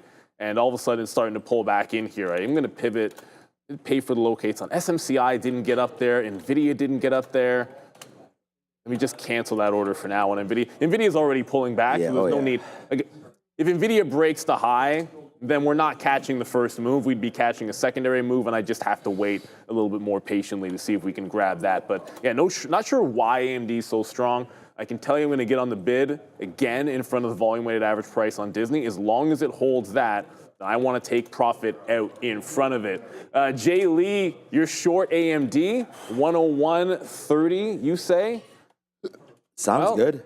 I mean, it's literally the high. Okay. Well, 15, 20 cents from the high, so that looks pretty good. It just bounced off the $100 level, so it looks like some of the buyers are starting to come in, but Disney's starting to work into the south side. Finally here on Disney. So we'll see if we can work that one back into the volume weighted average price. Tesla's at the low break in 280, so shorting 295 is just not happening. Might have to pivot to another level there. And Amazon, same thing. Like that big level on Amazon, you're now $7 or $8 away from it here on Amazon. So unfortunately, like the names that I like the most to the short side, they just didn't give you the entries up top where I would have liked it. Yeah, no. Say, I got entries. We should be short Nvidia, but instead we're just sitting here waiting to see if Palantir could do something. So I think some of the rhetoric that we were talking about early has played out. Where I didn't necessarily expect to have like a break immediately, but we said, when we were first talking, I was like, this could just be a relatively flat day. You see, in the market, Berkshire's down 6%. Okay, so that's, again, we did talk, I'm still investing in this name. I haven't made any decisions based on anything here, but yeah, there it goes. So that Berkshire, that sort of Buffett put maybe, if it gets to the 200, that's just going to be free money. Yeah, I think that's what a lot of people are probably waiting for there. We know they're sitting on a lot of cash, but again, I could see them, a lot of traders maybe thinking that they've lost their way. Their leader's gone. I don't think they lost their way. That's probably the wrong way of saying it. Because is the right. Yeah, I mean, we were just at the top. So I just think that there's a lot of traders maybe that were thinking about Warren Buffett and what he meant to the stock. And so, you do get some downside pressure. People waiting to come in today and just sell, right? It's at the all-time highs. And now he's gone. Why take the risk now, maybe, is the thought there. But yeah, I'm taking the risk with Palantir. And if it breaks 121, man, we're going to have to get out. It's just been straight down. It's luckily we don't have a full position on because we've been getting some out. But, to sit here and hold this, I mean, we're really waiting now for a market rally. And if it can come back, great. We're only long here at 122.20s. I am going to try to get something out if we can get back to 122 because we have some decent averages in to the downside. So if we could take some pressure off of this, that'd be great because it doesn't look like we're the right way. I mean, the shorts here today have been printing, not the longs, and I'm stuck long. So, trying just to be honest with this stock. And right now, there it is. We get some out at O's or 98s. Now we'll wait to see if it can climb back. Just trying to limit some of the bleeding early here on Palantir in my own account. If it goes back up, great. We're basically flat on the trade, but we're looking for winners, right? Not flat trades. This one has been a loser so far. We need Palantir to run. Let's see if it wants to go, man. 122 and change. This is where we're long. What about 122.50 as our next little area of concern? But yeah, it needs to go, and right now it's not. So Palantir stuck on this one. right now and not doing too much else for me. XYZ, that had a horrible day They had a on big Friday. I know. Well, they caught a downgrade as well. And it was earnings were crappy, What right? is XYZG? Okay. Oh, maybe that's something else. But there's there's a double leverage. Yeah, probably. What a surprise. There it is, downside move right there for XYZ block. And yeah, underneath this $48 mark, not great. And looking to get a little bit lower. Come on, PLTR, man.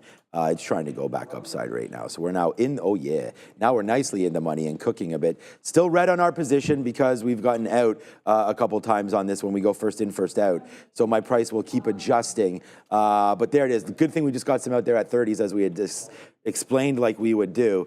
But yeah, all of these trades just, whoopsies, they just keep on coming out, but then there's no holding at all. All right, I believe we have a call to Adara because it is, data. PMI for April. So let's go see what that is. Hopefully good.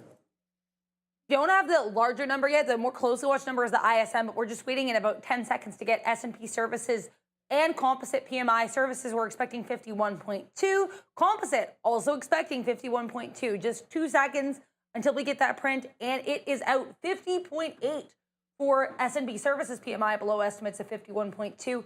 50.6 for composite PMI, also below estimates of 51.2. ISM services PMI, again, expected at 10 a.m. Here's the NASDAQ, pretty range-bound and choppy this morning so far. BULL I saw running, so keep an eye on Webull, and Netflix as well, trying to bounce after a pretty weak start to the day, at least pre-market. Back to you. Bulls running. Well, back above 46 finally is the hooded one. So we'll jump back into the bit of a bottoming tail candle. At least ideally, that's what I'd like to see here with that bottoming tail. It needs to hold 45.70. The market is, the market's kind of booming. I say kind of because you're kind of holding VWAP in here, your slight trend up, nothing terribly crazy. So, I feel like anything that held the support level just now should be good to go. Always going to respect the volume weighted average price anytime we get there. That'll be under 46.3. I was just looking at IBIT as well. Bitcoin did not dip nearly far enough. That's a decent sign of relative strength, but ultimately I liked 52.3 at the 92 level, and we're holding 94. So if we can hold VWAP, different story, but some decent strength in Bitcoin, although this market still doesn't seem to want to give it up just yet. Yeah, Tesla's looking weak. I don't want to test. I don't want to move the plan of action on many of these stocks. Like I want Amazon short, but I don't want to short the lows, not when the market's at the high. I feel like let's let it drag us up here before we get into the short, because the plan was really to be looking short. Like Hood was the only long that I wanted, and even that one, like first bounce okay, second bounce kind of in and out flat. Now we're getting back into VWAP. It's starting to look better, but very, very different morning from what I was expecting. Like we're kind of inching higher here, and so many of the stocks I'm looking at are trading off of the lows. It's a very strange morning. It's like, where is this strength coming from in this market? Outside of AMD. Yeah. It's been a fun one. We're now in the money. So there it goes, man. It is going to be a chicken dinner winner if we get it out now. I don't know if that's going to be the case here for Palantir, but we always say, I'm trying to stick with, basic ideas and trying to buy stocks that, do have this kind of a movement to it where we do make those bottoms and then hopefully catch some tailwinds back there to the upside if the market decides exactly to cooperate, and that may not be the case as per usual. But let's just look somewhere else because I need to let this Palantir settle down. The best pot we got out there was pretty high, man, 122.60s. So we got a decent level right into here, but look at that, whoops. Falling right back down again. So thankfully, we're able to take some out. I'm not going to reload this. If this breaks 121, then we can get out of Palantir. It's been, we could take some more down here at 50 if it does go, but I'm not going to get too riled up about this right now. If it comes in, fine, we'll take it. But other than that, man, a 120 break, and I'm just setting the stop order just in case. I never know what's going to happen. Okay, now we're really starting to go, Neil. Here it is. It's a nice move up now for Palantir. So let's go. Let's get something out in the 60s again.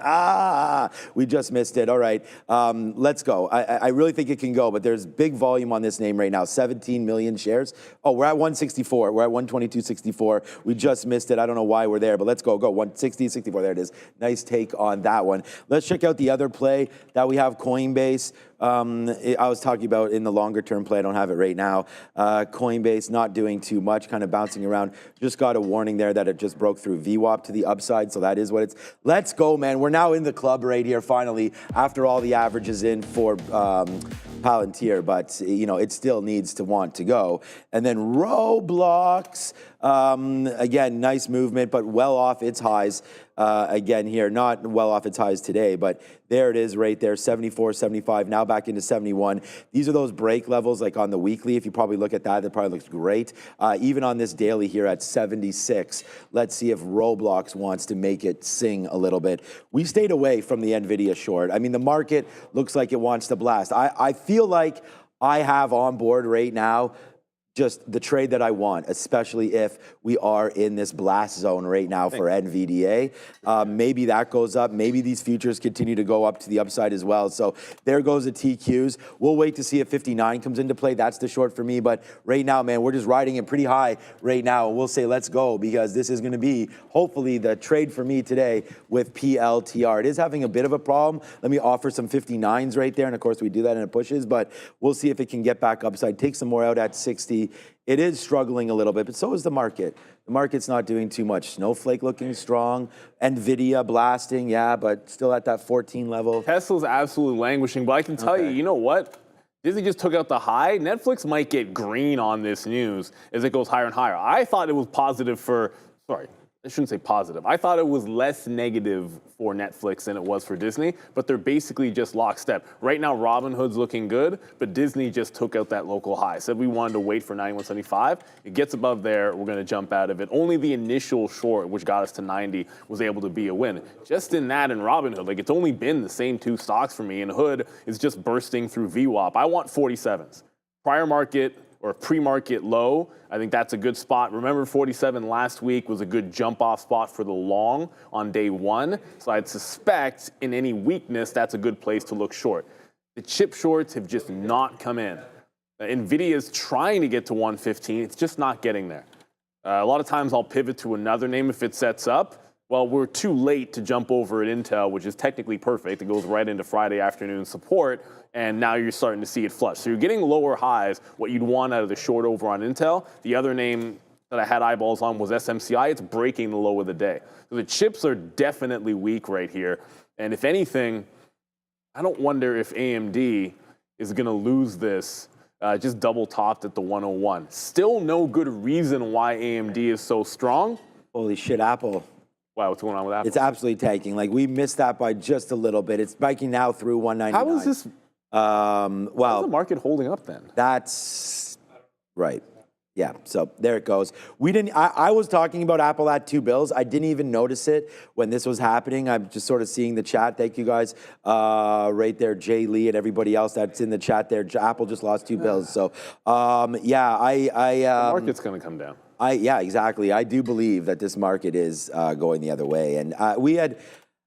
You know, it's flat on the day. I'm not, you know, we were waiting for 59, and the reason why I sort of had that 59 marker here on the TQs was just, again, just right there. We topped out. It's where we sort of got going there on Friday, and then that's where we closed. So I was thinking if we can get back up into this area, 59 or so, that would be a good short. But now I'm looking at 58.50 as sort of the high of the day right there. Remember, like these stocks, especially these ETFs, right, are going to react to new stock prices that have already happened. So just because like Apple broke $2 doesn't mean we go right over and shorting the futures.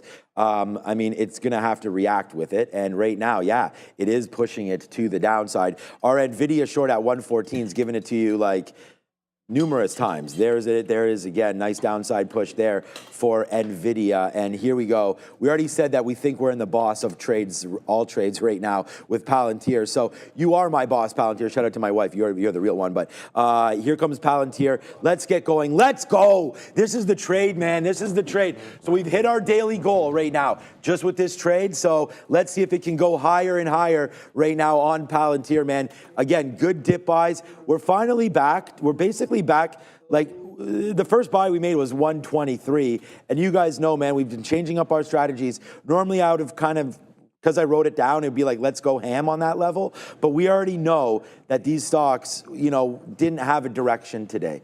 So far, so good here as Palantir, making it nice goal. Thank you, Jay Lee. Thank you, everybody in the chat there. I think it's been a nice trade, but, one nice trade hopefully makes the day, which it is, but, we got to find other ones. Apple breaking 200. We should have been short there as well. But, yeah, so far, so good there for Palantir, the only trade we have on board right now. Yeah, I just grabbed out of Robinhood. The second I saw us lose a 50 period, VWAP there on both the future.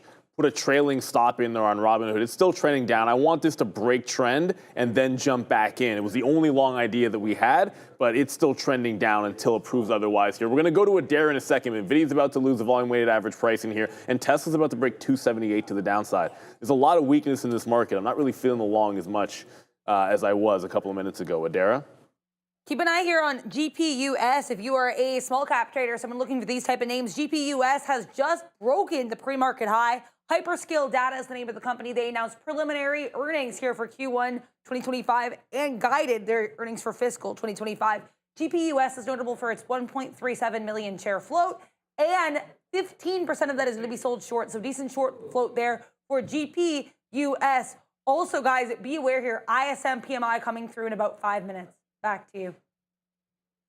All right, yeah, I was gonna say Sharif looking sharp as hell over there. I knew his favorite color was blue. That's why I thought there was something going on there. But yeah, we're getting ready to rock and roll. So good job there, Sharif, looking handsome, my guy. All right, here comes Palantir, right through 123. I hate to talk about the same names, but honestly, it's the biggest trade right now going, and I'm in it, and it's trying to go. So that one, I'm gonna try to leave it go because when.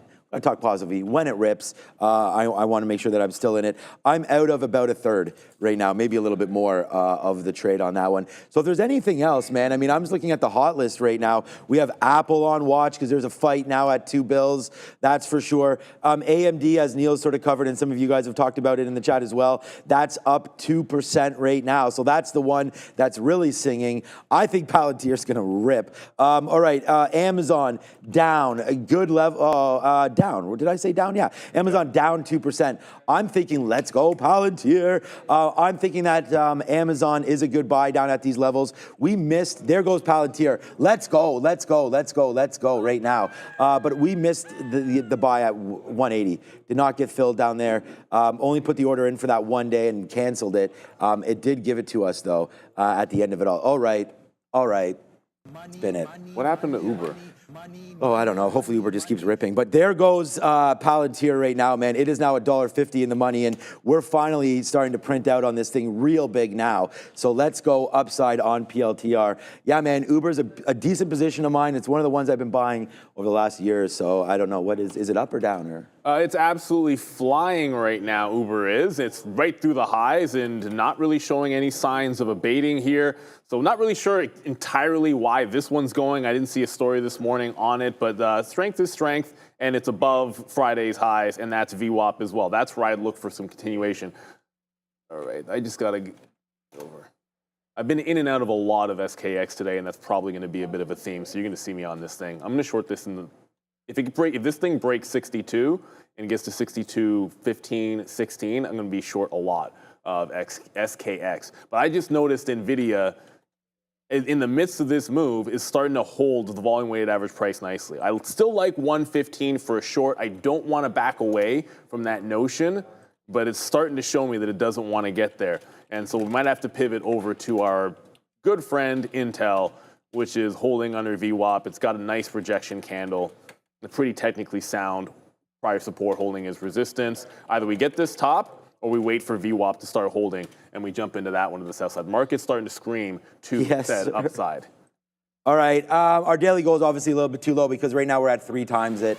So there it goes right now for Palantir as we just continue to climb higher and higher and higher and higher. And there goes Palantir. Bang! Joseph, when you believe in something, this is what you got to wind up doing. You got to put on some shares. You got to cook up some profits. We take a day off on Friday. We come back chilled out. And right now it's $1 and $2 on the number one trade idea that I had today. And this is why we keep on talking about it, man. There goes Palantir. It's booming right now to the upside. Ciao, Bella. We'll see you on the flip side. What do you got going on over there, Dara?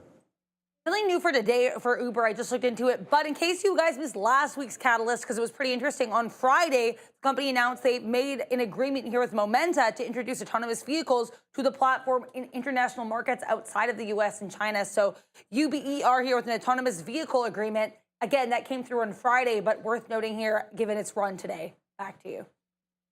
Thanks very much, Adair, for those that are asking about it. Berkshire's catching a bit of a bid as well, so starting to drag the market a little bit through the high of the day.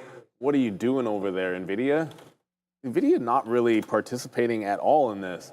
As we just got back to the high, Nvidia is still working off of that volume-weighted average price. We jumped out of Robinhood and tried to get back in a VWAP. If I get wicked out, I don't mind jumping right back in, but you can see right when I try to grab it off the volume-weighted average price, it's spiked up about 30 cents, which I don't want to chase. Still really only looking the longs. You're well above that 46 half level and the 46 that need to hold on Hood. So the next available dip, we're going to jump into this. I'm starting to look for anything which is showing a mean reversion that I like. One of those is Bitcoin off 94. So Bitcoin didn't want to get to 92, which is obviously a pretty big level. If we can start to hold VWAP, then I jump over into IBIT. Not really chill vibes. I see Tesla bouncing off 278, but that wasn't a level for me, so I'm not really going to jump over to Tesla. We like that short, and that short hasn't come in for us, at least not at the level we like. So I'm not going to compound it by chasing at a level I didn't want to trade. Let's go to Adair. We've got more data, 10 o'clock. Yeah. The ISM print is out here. ISM services PMI 51.6, above estimates of 50.3. Keep in mind, S&P services and composite PMI that came through at 945. That was below estimates, but ISM services PMI, as well as all of this other ISM data, actually coming in above expectations. The NASDAQ pushing higher as a result. Nice push up here for the Qs on that number. Here is Netflix, NFLX.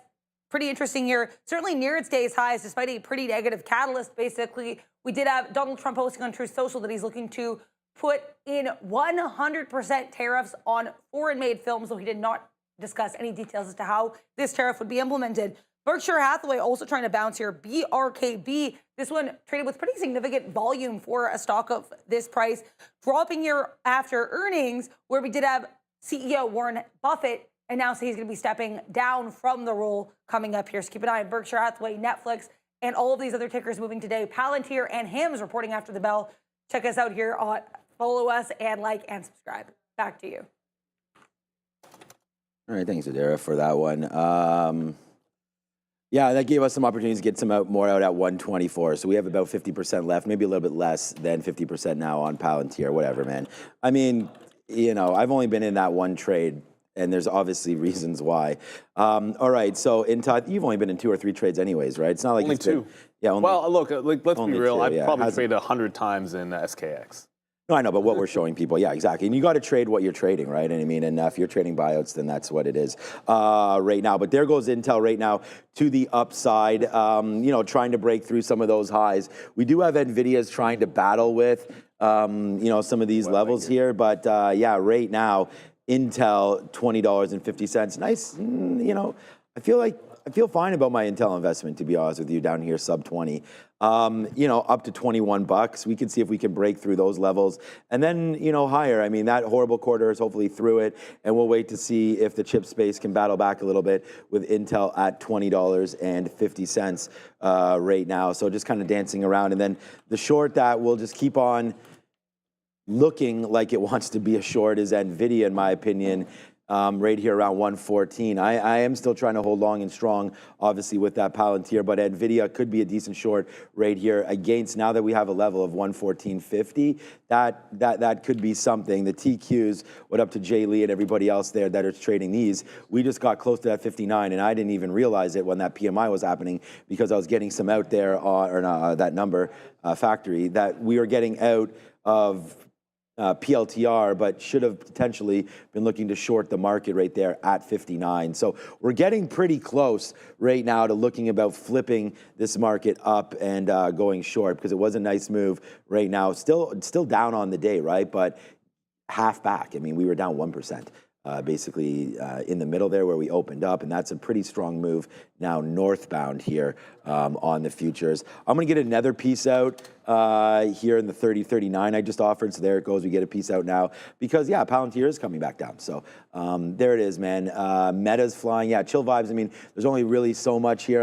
Like I said, I'm trading PLTR now, but I can look at Meta for you. A good quarter, right? I mean, you know, that bottom of 480, I don't know if that's ever going to come again. But right there, I mean, it probably will once it splits. But there it is right there, 484. Nice move up to 600 again. Straight line for Meta, really. I mean, one little bit of a problem. But there it goes, breaking through the 50 period and now back. I still think that, you know, if you have some FOMO that maybe you've missed this bottom there, you have. But there's still tops. So we can still get going to the top. If it gets back up here, don't miss the short. Meta can do this. We've seen 21 straight days to the upside before. And there goes Meta now up 0.5% and looking like it wants to get going as well. I mean, yeah, the market so far so good. But, yeah. We'll see about Tesla, though. I mean, I've seen everything else looking very, very, very strong. But Tesla's still languishing. Like, I like Amazon, too. Don't get me wrong. But Amazon above the volume-weighted average price and trying to hold a little closer to the top, whereas Tesla, it does also mean it could go more. Like, it's got more room to gap back in, but this and Amazon were the two names that we wanted short on any kind of a pop because of that massive resistance overhead. Until this is holding VWAP and trending above, I'm not abandoning the notion of the short. And same thing with Amazon here. Amazon's losing the volume-weighted average price. You got a topping tail candle coming in. So as I said, Tesla looks a little bit weaker. I'm going to nibble in here in front of the 282 level. That's going to be the opening range high. Well, right here at the open, it got to like 282. Now starting to come right back in there. So I'm still thinking this is a bit of a short play in TSL to the A. Nvidia, same thing. Nvidia is kind of disappointing. Like, I thought we'd see, and this happens all the time with Nvidia, where you come in thinking that's going to be the big one, and then AMD kind of steals the thunder. It's a boring trade on NVIDIA. If it loses VWAP, I think it gets nasty. But until that happens, you're probably playing trend. It's an AMD, which is just so incredibly strong right now. It's almost like this is the thing which is driving the chip ship currently. And if you're in this one long, I think you've been playing off of volume-weighted average price in this trend very, very nicely.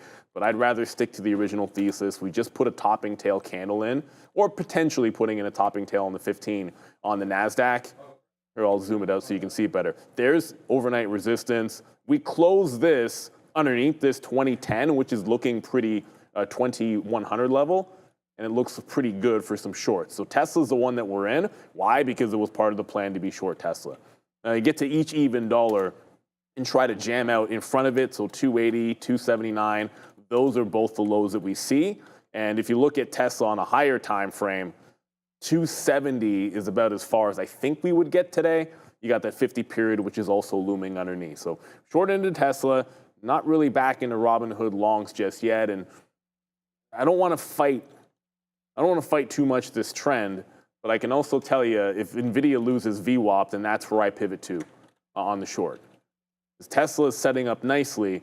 Nvidia was supposed to be a 115 for me, and when you lose a volume-weighted average price like this, I think shorting underneath here, if it closes under like 113.7, does look pretty good. But you got to take it one at a time. Like, you had to be very patient. When you miss the initial short, all you can do is be patient with it. So Tesla's starting to come back into these lows of the day. Remember, in all of that push up, the NASDAQ was red the whole time. So all we did is go back into some overnight tops, which were still a little bit red on the session. We're looking to get another out in front of 279, and we'll go from there on TSLA.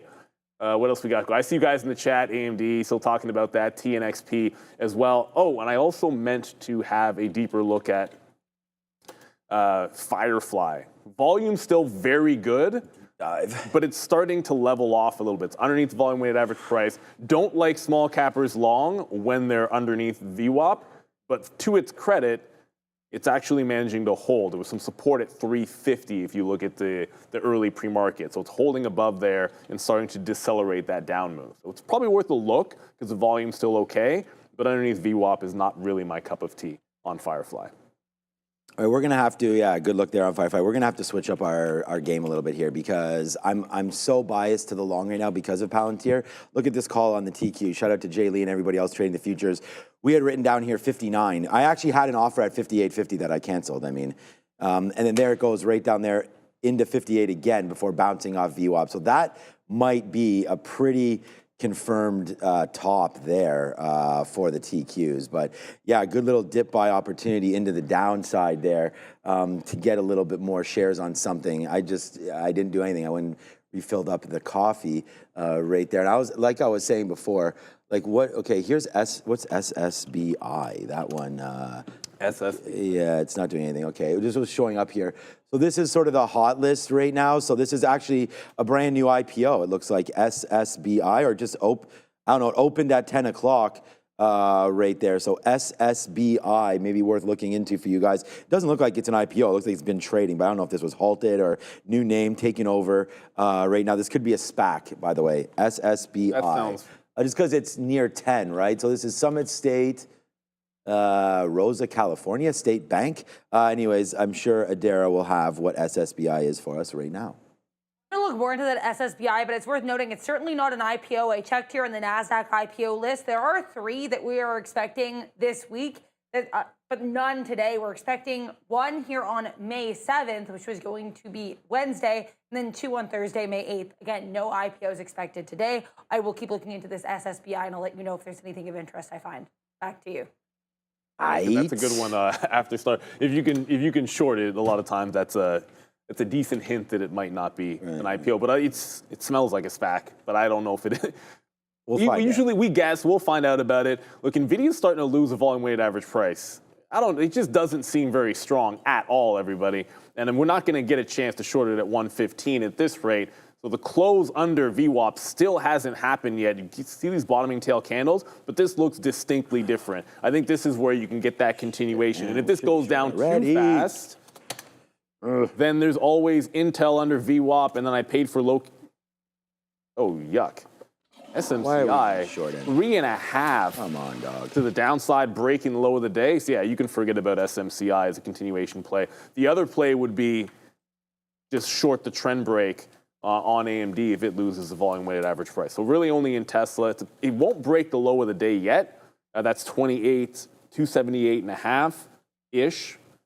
Gets underneath that. I think we try to hold it for that 75 mark. No reload chances yet on Tesla, but it's only really put in a couple of points on this trend, and you're only about $1.20 in the money. This could easily blow back up and reclaim this prior high, in which case I'd have to jump out of it. Yeah, so just looking at Tesla, Nvidia, and now all of a sudden AMD maybe for a trend break, but I think you short AMD at your own risk. Yeah, I'm just going to go back to the playbook right now. It's 10:11. I mean, we'll figure out what's for lunch and all that very, very soon. But no, I was talking about the playbook here. Not Alcatraz. We're not planning on going there. 123 for Palantir. We're already long that name. TQ short 59. Apple short. Nvidia 114 short. That Nvidia 114 short will be the haunting one for me today because, again, we should have been short on Nvidia. So I'm going to try to do that now if it does come back to the upside. So Nvidia, any kind of a short up there. We had written it down. It would be huge right now if we had it, but we don't. So we're going to try to get it if it does pop back up into 114. Again, we wrote it down for a reason. We should be on that. A stock that's been languishing a little bit is DraftKings. Like I said, I don't know what shoe needs to drop next or whatnot for DKNG, but it really hasn't gone. It hasn't gone with the market at all. So, that's had a nice move down there, boom. Tariffs, again, not huge on this other than the economy, but nice downside move there for DraftKings happening a little bit earlier as well. So down there into 31, 32 bucks. That's probably going to be a decent buy. Down 1% right now is DKNG. Just not really getting off, some of those bottoms. It's kind of hanging out there. So we're going to have to wait. JP Morgan, nice move higher. I was looking to see where some of the strength might be today. JP, nice upside in the financials. We can go over and look at what I think is a little stronger, since I've been looking at it anyways. Citigroup, we've sort of talked about that. It's not like it's that much better than JP Morgan, it's not. It might be even worse. I think JP Morgan's above its 200 or its 50 period more than this one. But this has had a nice move back to the upside there, about 10%, and more than 10% off those lows, right? So again, it's hard to cherry pick that, but when you're talking about where the earnings plays were, that was in here, 60 to 61. So a nice move up, about 13 or 14% from earnings is WFC. Because we're shouting out Warren today, Warren Buffett, of course. Look at Nvidia. You know what, Nvidia, that's a fail by me. At least doesn't matter, man. We're back. We have tons of confidence. We just need to make those trades, regardless of what we think is happening on other names. But there goes WFC as well. This is a nice name, man. 60 up to 75. Basically, this has enjoyed that whole move in the S&P 500. 9 straight up days in the S&P 500. WFC very, very similarly following that trend as well. Back up to $75. Oh, boy, man. It's just good short on Tesla. I mean, this Nvidia trade just is really working now. We just touched the 200 period to the short. So yeah, big time movements happening there. We may just have to reload Palantir, but Nvidia keeps on going to that downside right now. Definitely a missed opportunity. You know, at least we're here. You're welcome, trade. And this is honestly like what it's about. You know, I'll go 1 for 1 and it's fine, but we should be 2 for 2. But honestly, it's right here. You're welcome, Trader Buck. I mean, it's just, that's why I'm trying to look at specific names and sort of tell you what I'm thinking. And then if you guys can agree, then, you know, hop on board, all aboard. And if not, then you leave the trades alone and you sort of trade your own thing. And, you know, for me, that would have been a good opportunity there in Nvidia, and we just should have taken it. So I'm glad that others have. That is for sure. ARM is doing pretty good. That just showed up. Yeah, just very quickly, everybody, we just bounced 279. I said if we got to that low of the day and showed bounce, I want to jump out of it. It wasn't the exact plan to be shorting 281 on Tesla. It was going to be a 90s area short, but we just took the VWAP retracement into the low of the day play as it came up into the curl. It was a matter of it being relatively weak at that moment and then taking the shot there. Want to move on to what's next? Like, what's next idea? Not thinking long Tesla off this bottom. I just want to jump out, wait for a shot at VWAP, see if we get that play. I do still like, to a certain extent, Intel if we can't get AMD or Nvidia, and this is starting to hold. I mean, it's pretty clean here. I think if it holds VWAP, it's like jump in at VWAP with a tight stop. If it breaks that, you wait for the absolute high. So I think that's a relatively simple plan on that particular chip name. The other thing that's going on is Nvidia really, well, you already showed it, Nvidia's already lost that bid pretty heavily. And that makes me wonder, like AMD could lose the trend here. This being the trend from the volume weighted average price. I actually need my drawing tool on. This being the trend from the volume weighted average price. So if it can close under, maybe accelerations through the VWAP here for an AMD short. So strong, this name. But I don't see any way that if we continue to lose a bit in the rest of the chips, that it's going to hold up forever. It just doesn't seem very likely to me. And then Robinhood. I mean, they jumped out of Robinhood, and it's holding very nicely this 47. And then we remind ourselves, well, what happened at 47 the last couple of days? It's been a good spot. It hasn't been clean off 47, but it's been a good spot for the buy on Hood. So I'm not jumping in yet, but if we break away and get above the quarter, then I can join this move a little bit higher. Right now I'm waiting for that low again. If it doesn't want to come in, we might have to join this, but it has to break out. Start breaking that top. You need to see it start to move again. We're fortunate enough that Tesla came into VWAP for us, and we're able to grab that quick little $2 scalp, but now we got to wait for the next opportunity, and I'm still favoring short, which is weird because the market is trending up. Yeah, I mean, yeah, it's not just about the stocks, right? Like if you could pick the right ones, like that AMD might be good. Let's just check out on Apple. So again, I'm not, I have kids events tomorrow. I'm not here again tomorrow. So Obi will be filling in for your boy tomorrow. What's tomorrow? Track and field. Oh, track day? It doesn't stop, man. I love track day. Nothing stops, man. The bank account keeps going down with these kids, but enjoyment levels going higher. So yeah, it'll be a fun one there. So that's tomorrow. So check Obi tomorrow for sure. Yeah, Apple just trying to battle around this 200. I mean, if we're going to talk about a missed trade, we've already done that with Nvidia. So let's now think about what's happening with Apple and see if maybe that one. I just screwed up my e-signal chart. There it is. I got it back. Let's see what winds up happening now with Apple sub 200 maybe. Yeah, this could be a good battle. I mean, it is a battle. I would rather get it at the 50 period. I mean, that's sort of what we look for when I do look at these sort of trend reversal trades. Like if I'm going to go short right now, you go short in here, you're just in the middle again, and then what's going to happen is it runs that top, and I have to stop out because then if it's running, then obviously the futures are going. I'll be like, oh no, we've shorted the bottom of Apple, right? At least if we have the 50 period moving average, which is at $200.75, then we can, you know, give ourselves maybe up to VWAP and talk about patterns that we've seen before. Like right now, if you get that little FOMO and say, okay, I missed it, I want to short Apple on that break right there, I've already showed you that breaking trades haven't necessarily worked out the greatest as we head into this time of day. So, you know, 1, 2, 3, 4, 5, 6, 7 straight up candles now for Apple. So we'll have to wait to see now where that play is. Let's go. I mean, Palantir's still 123.30, which is a great trade. We're long at 121.70, so that one's still going. A beat up name that I think you can buy in your long-term account, by the way, I was thinking about this, Oracle. I think Oracle has gotten really smacked. You've missed the bottom on every stock, all right?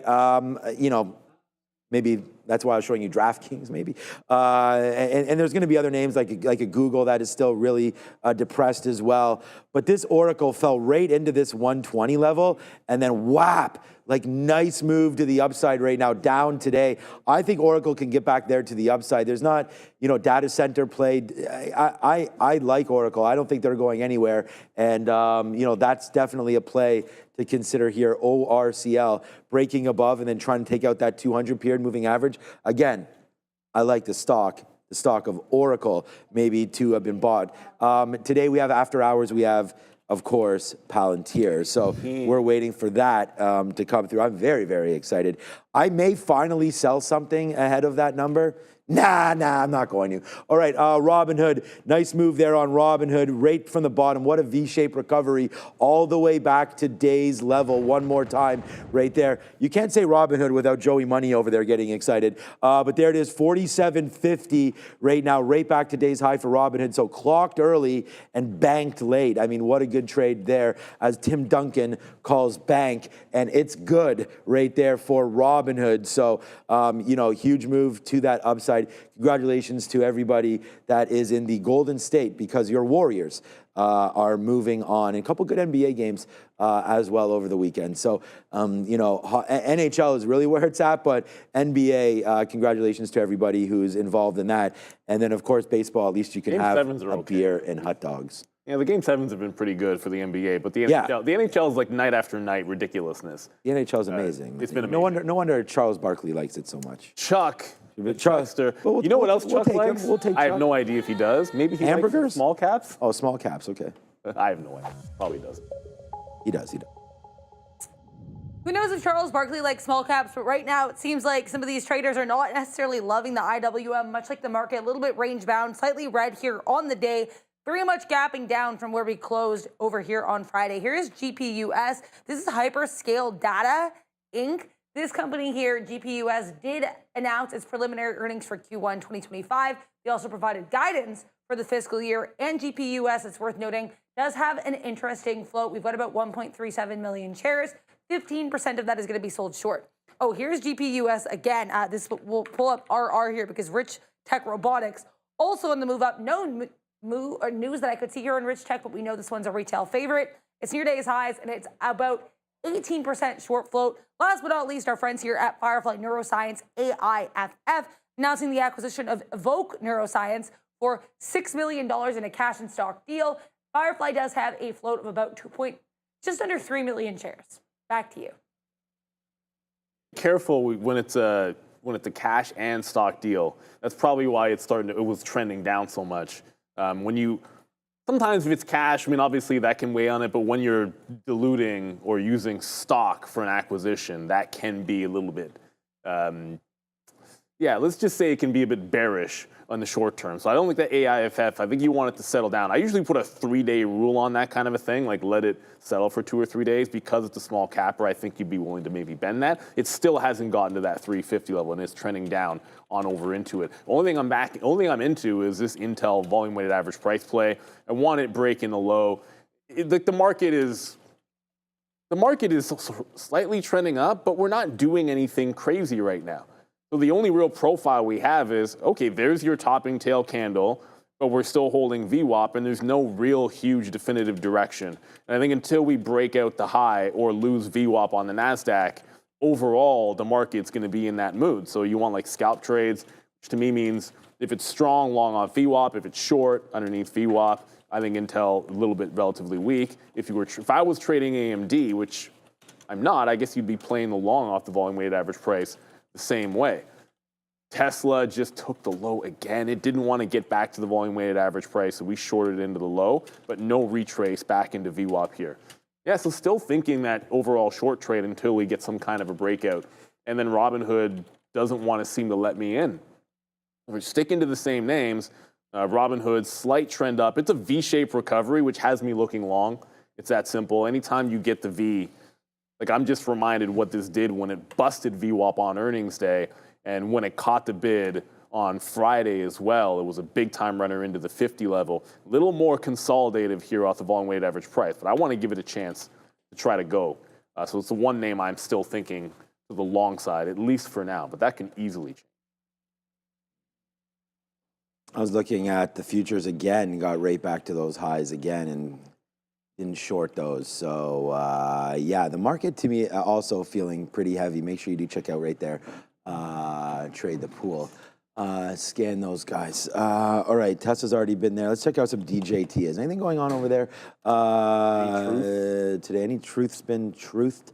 All right, so down 4. Yeah, pretty yuck there, as that looks like it wants to break as well. All right, screw you, Nvidia. Honestly, man, that's this. I could have been up way more on this than Palantir. We should have just had both of them, and then we'd be singing a fine tune. But instead, there goes Nvidia, man. See you later. We nailed that stock, and we nailed the price. We nailed absolutely everything. We have 114 short on that one. But again, talk is cheap, man. And there it is. Nice downside play for Nvidia. Congratulations, anybody that was able to follow on that one, because it has definitely made dollars and cents there, as Nvidia coming back right there into Moneyland for NVDA. So yeah, maybe a short at the 200 period, 113.20. We're getting close to that level right now. But yeah, these stocks are the worst stocks. I mean, this is a crazy profession, man. What goes up goes down, and all you wind up doing is stressing out. So let's see if we can hold on to this, see if it can make a little bit of money here back to the upside, and then we'll wind up shorting it. But it's Nvidia. I am looking short. And then Apple just took 200 again and then fell. So there's that sort of, like I was talking about it, there's 200 and there's the fall right back in again. So yeah, Apple continuously going lower. That's probably a decent short as well. We just got to flip up our mentality a little bit and get that one. So, all right, Neil's got a fine word for you all. Yes, sir. Traders funded by Trade the Pool have been cashing out big. We're talking 5,300, 15,000, 36K, even 29.9 on a single trade. So here's how it works. You pay a one-time evaluation fee starting at $47, and that's your total risk. Trade real shares, not CFDs, using up to $200,000 in company capital. You keep 70% of the profits. No margin calls, no account blowups. Scan the Trade the Pool QR code and get 10% off and start your journey today. Right there in front of you, scan that QR code, trade the firm's cash. Always a decent way to go there. Link should also be in the description for Trade the Pool. Shout out to them. I mean, shout out to Robinhood at least trying to hold up here, but I can tell you it's not the same thing. Like, I'm over in Intel because Nvidia didn't really set up. It's not really moving, kind of disappointed in it. But Nvidia, which I know you were just talking about, that just bounced off of 113 and is definitely trending down. Look, if we get one pop into the volume weighted average price, that might be the way to go on this particular name. Robinhood, if I wasn't so long biased, a lot of times I'd be thinking short this level just because of the trend break. But I'm still biased to the long side here, and it's holding up relatively well. So I'm not going to pull too far away from it. I see you, Joe Penny, in the chat. You've got this, and just be careful trading this thing. Oh, Tesla. BUJA, which is halted. It's halted a couple times now. The volume's only 50,000 shares, so this is a flat out no-go zone for many traders out there, there's no liquidity whatsoever. So yes, it's halting, meaning it is moving around, but I wouldn't touch that with a 10-foot pole. 50,000 shares and it's 10:30. That is no volume. You do not want to touch that. Well, I mean, it's up to you. I mean, if you can somehow trade something with that little volume, more power to you. Yeah, exactly. I mean, like we're saying, to each their own, man. Everyone's going to have a little bit of a different strategy right here, right now. Okay, so that's my strategy. All right, so you already mentioned Uber. It's pulling back a little bit into VWAP as well as some of these markets are falling. Not Uber. Let's hail that ride. 85 and change right now. We got out some more. Well, did we get some more? Palantir, I was waiting in the 70s. I'll have to go see if we got filled there. Yeah, so right back into VWAP again, a nice little name there. That really bar-coded at, I think it's, what is the all-time high for Uber? We're getting real darn close to that right now. Let me pull down our e-signal chart just to have a look at that right there. 87 right there for Uber, I believe, is its all-time high, unless we had gotten crazier during COVID. Let me see what that monthly, no. All right, bang. It's always good, man, when you've got a trade in your account when you're looking at all-time highs again. So, yeah, it's a good one. I don't want to, like I said, I'm going to be forever long many names, and this is probably, hopefully, going to be one. I really like what they're doing internationally there for Uber. So, again, not all stocks are going to be affected by this tariff game. Uber's built up, obviously, a really nice ecosystem there and proof of concept with many other companies trying to get into the ride-hailing game, and Uber continues to work. So a nice upside play there for Uber. Bouncing off VWAP there at $85, looking real nice like down there at the 8.5.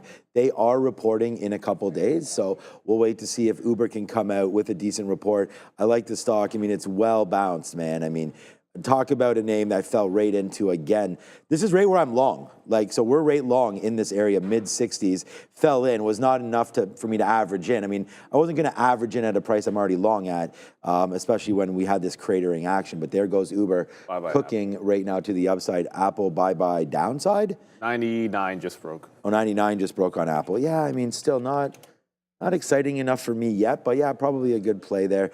Breaking, I want a short. We already talked about this. I was just trying to wait for the 50-period moving average. That just keeps on coming down. That's at $2 bills, but we got a Dara right now. Here's Bitcoin. Bitcoin is actually in a 3-day red streak. We closed, or I guess we made a high just below that 98,000 level coming back to Friday, but we could not break 98,000. We could not break 100,000. And we continue to push to the downside as of right now, actually back below 94K. But we're still above this key recent area of resistance and support that's come up before. That would be around that 92.5. I also want to bring up a pretty interesting story in the crypto space. You may be aware that we have our Trump schedule every single day coming out here at X at TTV Research. And if you looked at the schedule, you might have noticed Donald Trump's set to attend a dinner tonight. What you might not have known, what I didn't realize until just now, is that apparently this dinner is a crypto and AI innovators dinner. It's going to be held here featuring a special guest, David Sachs, who is the crypto and AI czar for the White House. And tickets for this dinner are $1.5 million a plate. But what's more interesting is the upcoming Trump-related crypto dinner. That's going to be May 22nd, and it's going to be offered not for cash, but exclusively for holders of Trump coin. In fact, the top 25 holders of Trump coin will get a special White House tour. So interesting Trump token and Bitcoin related update here coming through. Here is some of these other non-Bitcoin related movers. Bitcoin down 1.5%. Ethereum kind of oscillating around the 1,800 level, down 1.5%. XRP 2.5% to the downside. Solana down about 1%. Dogecoin down about 2%. You get the idea. We have a lot of these crypto names just slightly red today. Back to you. 1.5 million. I sold my ticket. You're sneaking into that bad boy. Yeah, I guess I sold it light. I sold mine for $250,000. Only quarter? So, yeah, I should have waited. That's one of those. I thought that was a little pricey, but. Well, Elon might be one to sell his ticket seems a bit much at this moment, because Tesla, I guess maybe that Tesla 270 isn't so unrealistic after all. Yeah. So Tesla, that fell a heck of a lot further than we thought. Certainly, like I was thinking we were going to be shorting in the 90s based on what happened last week when we were catching those bids, or so catching those offers off the 90 level. or the 90 to 95. It didn't happen, so I kind of thought we were going step to here, and then we maybe catch a bid. But there has been no bid. Despite the fact that the market held up, Tesla seems to want to get down to that 270 low. So I saw some people saying Tesla looked for a bottom. I'm kind of waiting for it to, I want it to break 75 and look to the low 70s. Like, that's the play that I'm thinking about. Zoom All of us car, are wearing blue. I keep hearing Zoom car in my ear over and over again. This thing got destroyed is the wrong word. This thing lost the bid on Thursday and then again on Friday. Bit of a, call it a dead cat bounce happening on Zoom car. Just watch out when it gets to 14, 15. That was that lower high that got rejected. The only thing I'm in right now is that VWAP trade on Intel, which we're essentially just scalping in a tight range. It's like the market right now. Like, it's very, very slowly tipping over. Like, we're not falling fast, but we're not gaining either. It's like we're getting dragged down by Tesla and dragged down by Nvidia and dragged down by Apple, but there's just enough strength out there. Looking at you, Netflix, probably maybe Amazon and Microsoft are doing well. That could explain at least a little bit of it as well. But yeah, we're slowly getting dragged down here. What is Amazon doing? Let me come back to this. It was down 2% earlier. Yeah, 1.5 holding VWAP, so that's not bad. I would assume Microsoft is doing well, even though I haven't looked at it, because the fact the market's not falling all over itself. Yeah, Microsoft holding on. Ooh, Microsoft's about to tip. Microsoft just went red, and it's losing the volume weighted average price. Got to find something else short. Really? It's not going to be. I mean, it's obviously I don't want to short Nvidia at a support level. That doesn't make a heck of a lot of sense. What's AMD doing? AMD just broke VWAP. Yeah, so AMD is just starting to lose a volume-weighted average price. Yeah, this is where it gets a little bit hairy, I think, for the markets. You don't want if we start losing it over in Microsoft, it's a little trappish. Yeah, another name here. Yeah, I mean, I like so many things short. We should be more than $1 right now on Nvidia, and we're not. That's killer, man. Story of my life, man. Shoulda, woulda, coulda on that one. All right, so Micron might be the one right now. It's just dropped through. It's only down 1.5%. We could start to lose a little bit more here on Micron as that's starting to break. I mean, all the way up to $80, I could see something happening there for that move down. I still am looking longer. We're getting lighter and lighter, man. We only have a quarter left of Palantir, but ooh. Yeti is another buyout target. Right here. I've been seeing those ever since I got mine. Yeah. Or you got, well, we got at the same time. I see those coolers everywhere now. It's like, yeah, man. Everybody has these. Well, because, you know, the minute we tell people we're buying them, you know, everyone's jumping on top of that. I mean, that's why that cooler and the Yetis, we'll see. But there's a nice move upside there. And again, just going back with Skechers, right? I mean, it's a similar buyout. This is what we're hearing about right now. So Yeti, a possibility there. You can only get, I mean, I have, you know, got the Yeti on right here as well. I finished mine. Tasty treat. I would sip too, but it's like, it's empty. But it stays, look, they're just legit. And they're basically in the store. Yeah, I mean, most people, most people are all about that Yeti. So we're all about that bass, You know, if you got some, no trouble though. If you got some trouble in there, it's okay. No trouble. You want a little bit of trouble, but yeah, not that much. All right, I'm gonna short Micron then. Let's get in the ball game here. Come on, Micron. Right there now, underneath the 200 period moving average. I just tried 61s. Damn, Daniel, take the trade before you talk about it. All right, so there it is. So we get 56s as it rips to the downside, drags down right there. That 50 period moving average, the 200 period there on Micron is 79.70. So we'll look to get a little bit more there as we creep up on Micron, just in case we do a little bit of a dance. 80, you know, decent spot to think about getting out there if it does break those highs. But maybe Micron does get into these lows. If we've seen Tesla continuously getting lower there, I'm already peed off a little bit about missing the written down trade of Nvidia short at 114. So yeah, getting a little disturbed about that because that was a great play. And we're talking about it when it was there and just didn't take it. So it's right back into the lows of the day. Again, goes Nvidia. Could see a little bit of a bounce, which will just enable me to get shorter on Micron. So if that does happen, then great. But again, just because we're at some levels there. But where's Nvidia's 200 period actually? Hold on a second. Yeah, so we still got to get going back up to 113.20 or so to short it, similar to where we're doing for Micron. So we'll see about that. Okay, so here it comes. This is a good area. Let's average into our position now, get double our position now on Micron and put on just one unit right now. If we can get closer to 80, then we like that short a little bit better. Yeah, and as I see the market dip through VWAP and then back up again, Robinhood, the range on Robinhood was that entire time 10 cents. Like it's actually consolidating up here. So when that happens, it's like nibble. I wanted this, look, we talked about VWAP and pulling back in all that good stuff. It's not getting back to VWAP at this rate, especially if the market dips like that.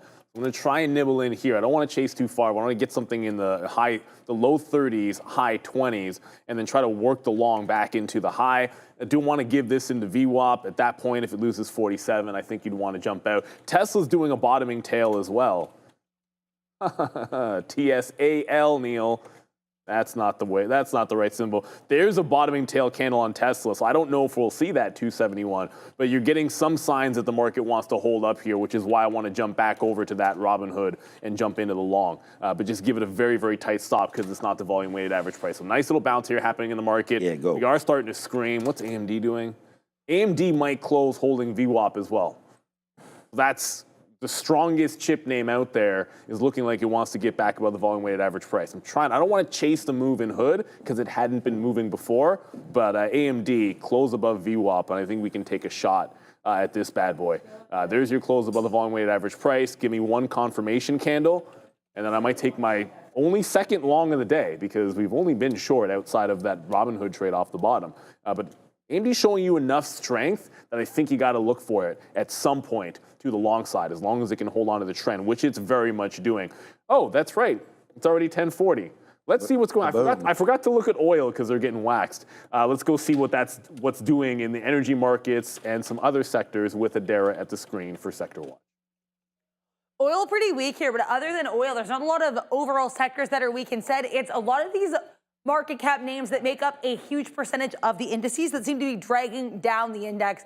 We have Tesla here down about 4% and otherwise relatively flat consumer durable sector. Keep an eye on Ford for earnings tonight.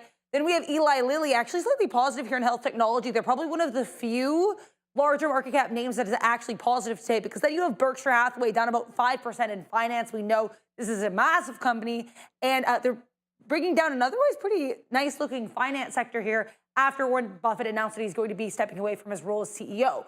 Then we have this electronic technology sector, pretty weak across the board. Apple down on earnings day too. Nvidia to the downside as well. Some reports that there's going to be a bill introduced to look at tracking these AI chips.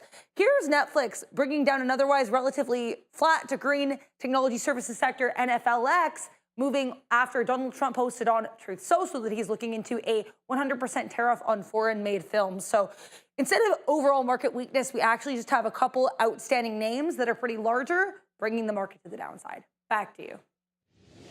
All right, thanks, Adara. Yeah, we'll look at... Nothing too crazy today. No, there isn't. I mean, I just canceled my Apple 204.75 offer. So, you know, that right there, we had just missed it by, again, we were sitting there. It doesn't matter. We missed it by 70 cents, 60 cents, but it never got going. It got going early, but never really made that huge push. And now, obviously, leaking a little bit, there goes Apple. We're taking out some more Palantir, and then that's going to be it. I do have one more offer at 122.75, which would be the 50 period. Then I'm just going to see if it moons, because we'll lose on Micron. Like if Palantir goes up, we'll lose here. But we're waiting for 80, right? If 80 breaks, I mean, that's going to be a spot where we're going to get some more shares in on Micron if that can hold at 80, and then we're going to get out at 80.20 if that does break. I'm going. We'll be going over there, putting some laps in, and then it's picture day around here, which is why I'm all fancy, like, you know, if you can't tell. And then we'll wait. That's why I was making fun of. Well, I'm all fancy. I'm wearing a total. No, I'm just. You always kind of wear that stuff. Yeah. I didn't change anything. No. Like I was saying this to Neil before, man. I'm just a trader. Like I'll wear hoodies, you know, because I feel like that's what our audience wears.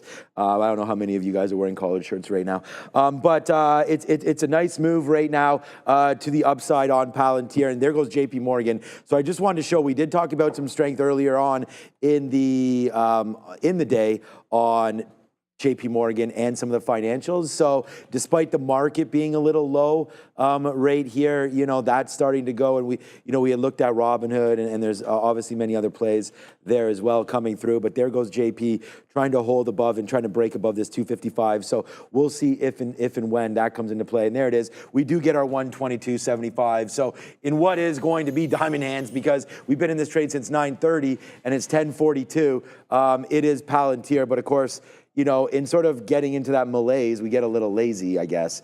And now we're sort of stuck here waiting to see what's up with that when we talk about Micron. Oh, it just dripped. Okay. We did not get that. I was going to say, like, wow, we're out of the money on Micron, but no, we're not, as that just came right back in for us on MU. So, yeah, coming through very, very soon. 79.70 or so is our price. We're short at 79.67. Just bounced right there. Let's wait to see what winds up happening. 80 is the next area of concern for me. So, yeah, so far so good, man. Tesla was a great short. Nvidia is trying to get to VWAP. I think that might be the next opportunity here. I'm telling you, it's just, for whatever reason, the market's slightly trending up and Nvidia just slightly trending down. It's so close to getting there. Yo, we just had another topping tail candle. Like, it's every time it shows strength, it's just not quite strong enough to get to that volume weighted average price. It's so far away from the resistance point. And then the reason why I'm not jumping into the short early is look at on the 15-minute chart, it's not setting up like a great short on the 15-minute.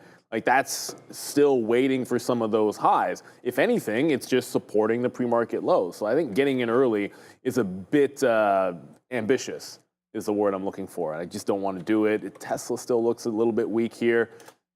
The other saying, I wonder which Tesla insider is selling stock today. It's a fair question, ultimately.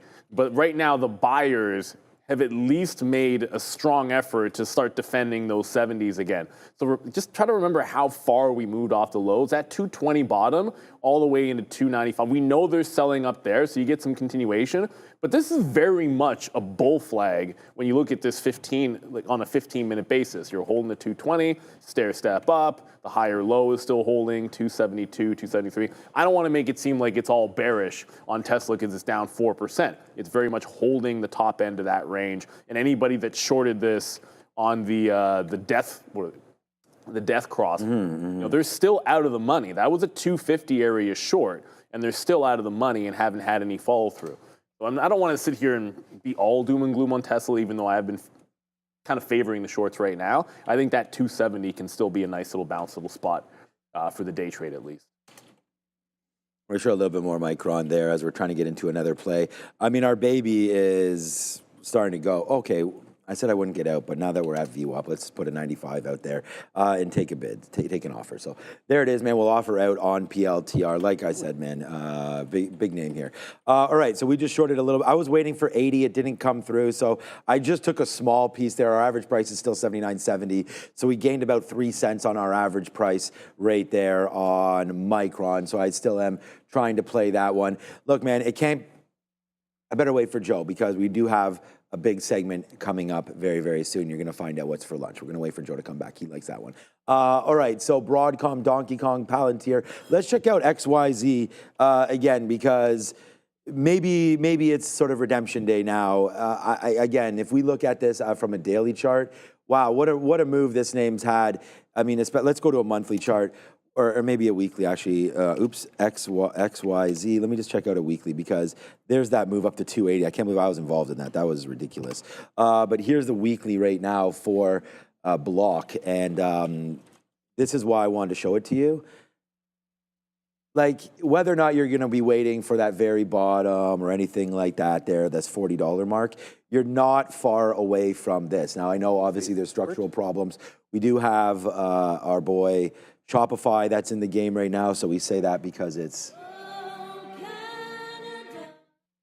But you know, these levels right now for XYZ are coming right in, and you know, this happened. I remember getting long at 35. This was one of like claim to fame during COVID was I bought this name at $35, and it ripped all the way to 280, like making Palantir look like nothing trade, but we have more in Palantir, of course. But there it is, man. Nice move up there for block. I don't know what was going on when we were up here. We stayed up here for a very, very long time. This is October right there of 2020. This is October of 2021. So a year of nothing but goodness right there for XYZ, and then nothing but pain since 2021, man. It's really fallen off. And we just were up there last summer and then fell right back in again. So XYZ, if you're looking for something that more work has to be done. I mean, they just put out their earnings report, so I didn't read it full there, but XYZ. They had some issues with the Cash App. Yeah, exactly. It grew at 10%, right? But like Venmo was at 20% last quarter. So exactly. it's a competition thing. Ramping up. All right, so just quick, man, we are now really starting to groove, and I'll throw it back to Neil because we just got Micron up there at 80, and then for some reason it just fell off again. So I'm on the bid now trying to get out because our net is really starting to go, and mainly because Palantir is starting to get back. We only had 25% left, and we've gotten some more out. So now we're only at 20%, but it's still enough to carry the day for me. We just need to see what Micron's doing because it got spicy there when it ripped up. So we have a full position in Micron now, like as full as I'm going to get it. And yeah, definitely nervous, I would say for sure, about this Micron trade because if we've bottomed out, then, we don't need to be in this. So there it is. We're starting to get out. Come on, Micron. That's me sitting at 81, actually. Just trying to get some off. I'm not super excited about this trade. We're now short at 92 on Micron. Yeah, I just got in topping tail on Nvidia. It still won't actually get to the volume-weighted average price, but that can be a good thing because that means it's weak underneath it. So I just jumped in on that topping tail candle. We got 113 and a third. Still wanted to get the low of the day. I like the fact that you're making lower highs into a market which is making a higher highs and making a run at the top. So probably AMD's going. Most of the charts I'm looking at, with the exception of Robinhood, are actually weak right now, so I'm sticking with that short. Let's go to Adara at the desk. Here's the US dollar in a daily chart. And dare I say, we're actually in a little bit of an uptrend from these lows that we made here going back to a couple of weeks ago now, Monday and Tuesday, April 21st and 22nd, around the 98,000 level. Since that double bottom we made, we have continued to make higher highs, higher lows, and we're actually, we did eclipse the 100 level going back to last week. As of today, we're back below it around that 99.6 level, but still maintaining these higher highs higher lows that we've made heading into the last couple of weeks. That being said, of course, the larger trend on the DXY is still negative starting from earlier this year. Here's the CME Fed Watch tool. We had Sharif and Brendan discussing this earlier, but 99% of participants currently expecting we will not get any rate changes at the next Fed meeting. That's just in 2 days now, May 7th. 1% of participants still expecting a 25 basis point cut. But by far the more interesting of these numbers is what you're looking at now for June. Again, we were initially expecting, we had about 60% plus of participants expecting that 25 basis point cut. And that goes back to as early as 1 week ago, 60.5% of participants. Then now we have about 30.5% of participants expecting that 25 basis point cut, 69.2%, the overwhelming majority, saying we're going to hold rates. So basically, long story short, it does seem like we're expecting rates to be held not just in May, but in June as well. Nothing today, data-wise, seems to have changed that as of right now. Back to you. Thank you, Adara. Yeah, so much going on. Go ahead. Yeah, no, like obviously a lot going on. But what's crazy about it is we always talk about it being like a stock picker's market. My goodness. Like, look at these futures. Are we really going to sit here with a 100-point range on the NASDAQ for the whole day? That's nuts. I mean, the real action, I think, obviously, has been in individual stocks or maybe the betting markets. And I want to give a big shout out to anybody that, if you saw the end of the match, if you saw the end of the game there for Winnipeg, ooh la la. I can only imagine what in-game odds would have looked like. But check out Profit X, because I don't know what the odds would have looked like. I wasn't watching it at this point. But if you are looking for unbeatable odds in the biggest games, switch to Profit X's peer-to-peer platform, where you set the price. You set the price. No more one-size-fits-all lines. It's like crafting your own picking strategy, real time, watch your plays come alive, experience total control at every step of the way. Profit X is sports playing reimagined. It's trading your positions, bid, ask, all that good stuff that we're all accustomed to. Use the code TraderTV and get the sign-up offer of 2% cash back up to $300. And we've checked the lines in real time, guys, and tell you they win every single time in terms of the quality of the price that you're able to get. It's possible. And for those of you that aren't hockey fans, look, man, Winnipeg was down 2, 2 minutes to go. Yeah. And then they got within 1, and then it was 2 point, how many? 1.6. Sorry, 1.6. It was 1.6 seconds left, and all chaos. Because you know what happens? They pull the goal. It's just pure chaos, which is unbelievable. 1.6 seconds left, they tie it, then win it in overtime. Crazy. I don't care. The thing about it is, like, everyone has their favorite sports, right? Like, for myself, I love track, baseball, and football, like the top 3 for me that I'll actively watch. And I'll watch the hockey during the playoffs. But I don't care what kind of a sports fan you are. If you didn't enjoy watching the end of that game, then you just don't like sport. Well, I know who wouldn't enjoy it, St. Louis fans. Okay, well. But that's the problem with sports. Shout out to Adam Oates, though. You do go back and forth. Yeah, shout out to Brett Hall. Okay, so Joe, he has arrived. It's picture day around here. I hope you smiled, my guy, because right now it's going to be what's for lunch. Let's go figure out what's going on over here. What's for lunch right now? As my kids, when it's picture day at their school, my kids are like, man, it's picture day. So we wear the collared shirt because we have to obey today. Today we had cheese omelets for breakfast with fresh fruit bowl, assorted pastries and bagels. That's generally the thing today. Oh no, I will be having some of this today because unfortunately everyone's favorite Adara. I think most people know one Adara, I would say. It's a pretty unique name. It's okay. Today is jerk chicken, so you do get that chicken dinner winner today. So that will be real good. Jerk chicken, rice and peas, steamed broccoli. And remember what I said? Today, island coleslaw. So, you know, when it's Thai food, it's Thai coleslaw. Today is island coleslaw. So, again, yes, me and Neil very excited about the jerk chicken, rice and peas, steamed broccoli, with a little bit of coleslaw. Let's go. That's what's for lunch. Yeah, I know. Cool man in the chat's hungry. You should all be hungry. Trust me. That's why we're doing this segment, baby. It's absolutely, it's delicious. But we're gonna get a salad. I don't think there's gonna be jerk chicken on the salad. There will definitely not be, but that's a crime. Although if they did, I wouldn't hate it. It's not normal, but I'd be all over it for sure.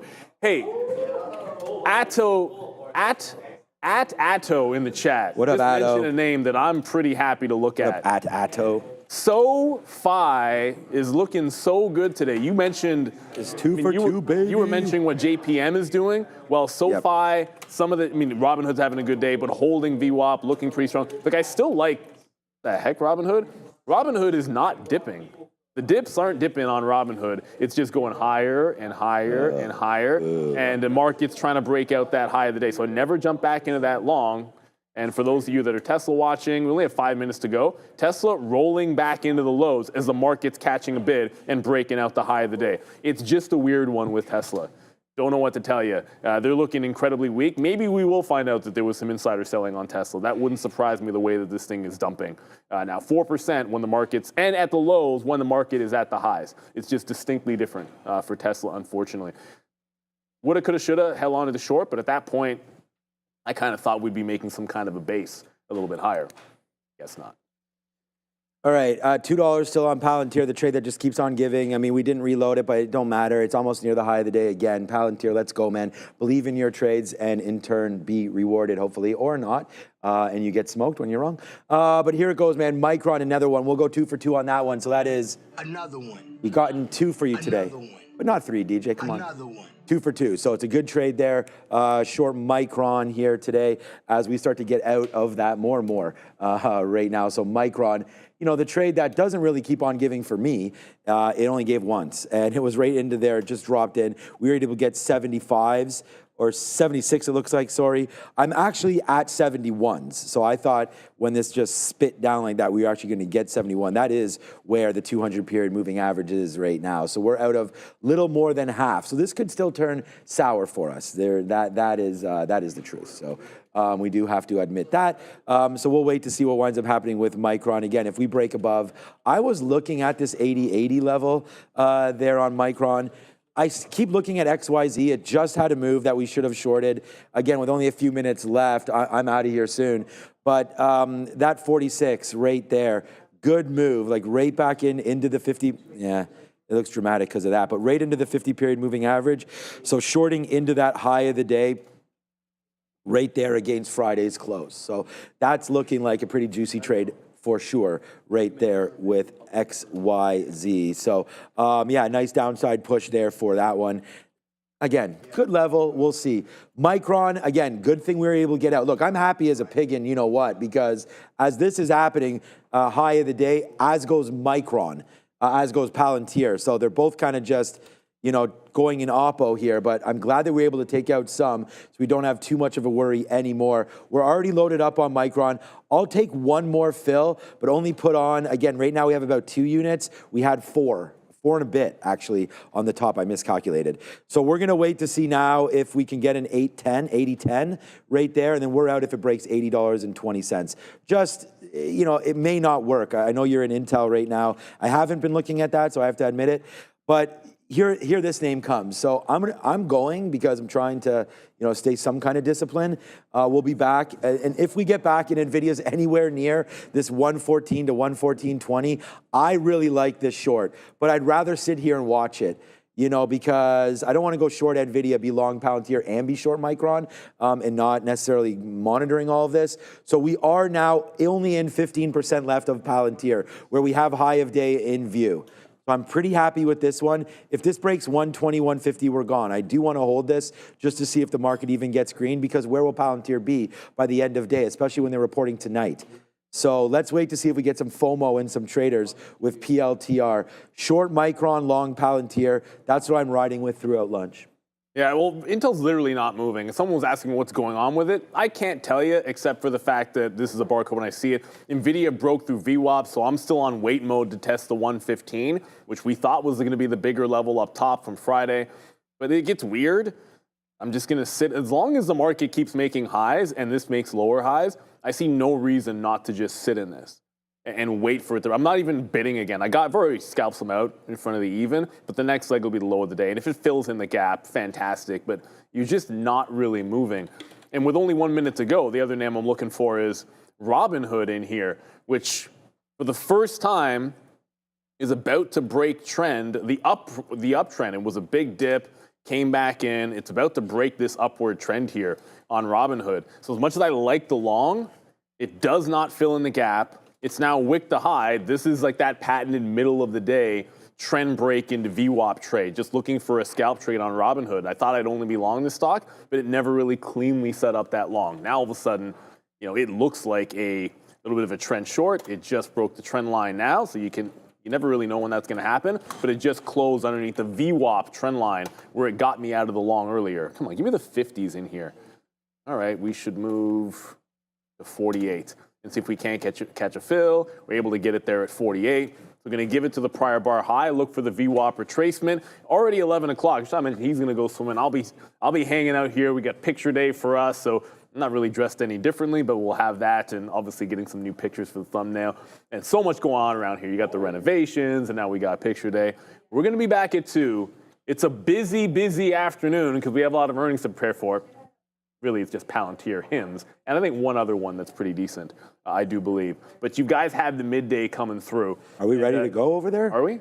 We got Joey options. All right, good job. We got Sharif. They're dressed to the nines, and they're locked and loaded, ready to go. So have fun, gentlemen. Where's the blazer? It's like that. We didn't get the intro on that one. Greetings and salutations, beautiful people. Welcome to the Midday Show. What's up? That right there.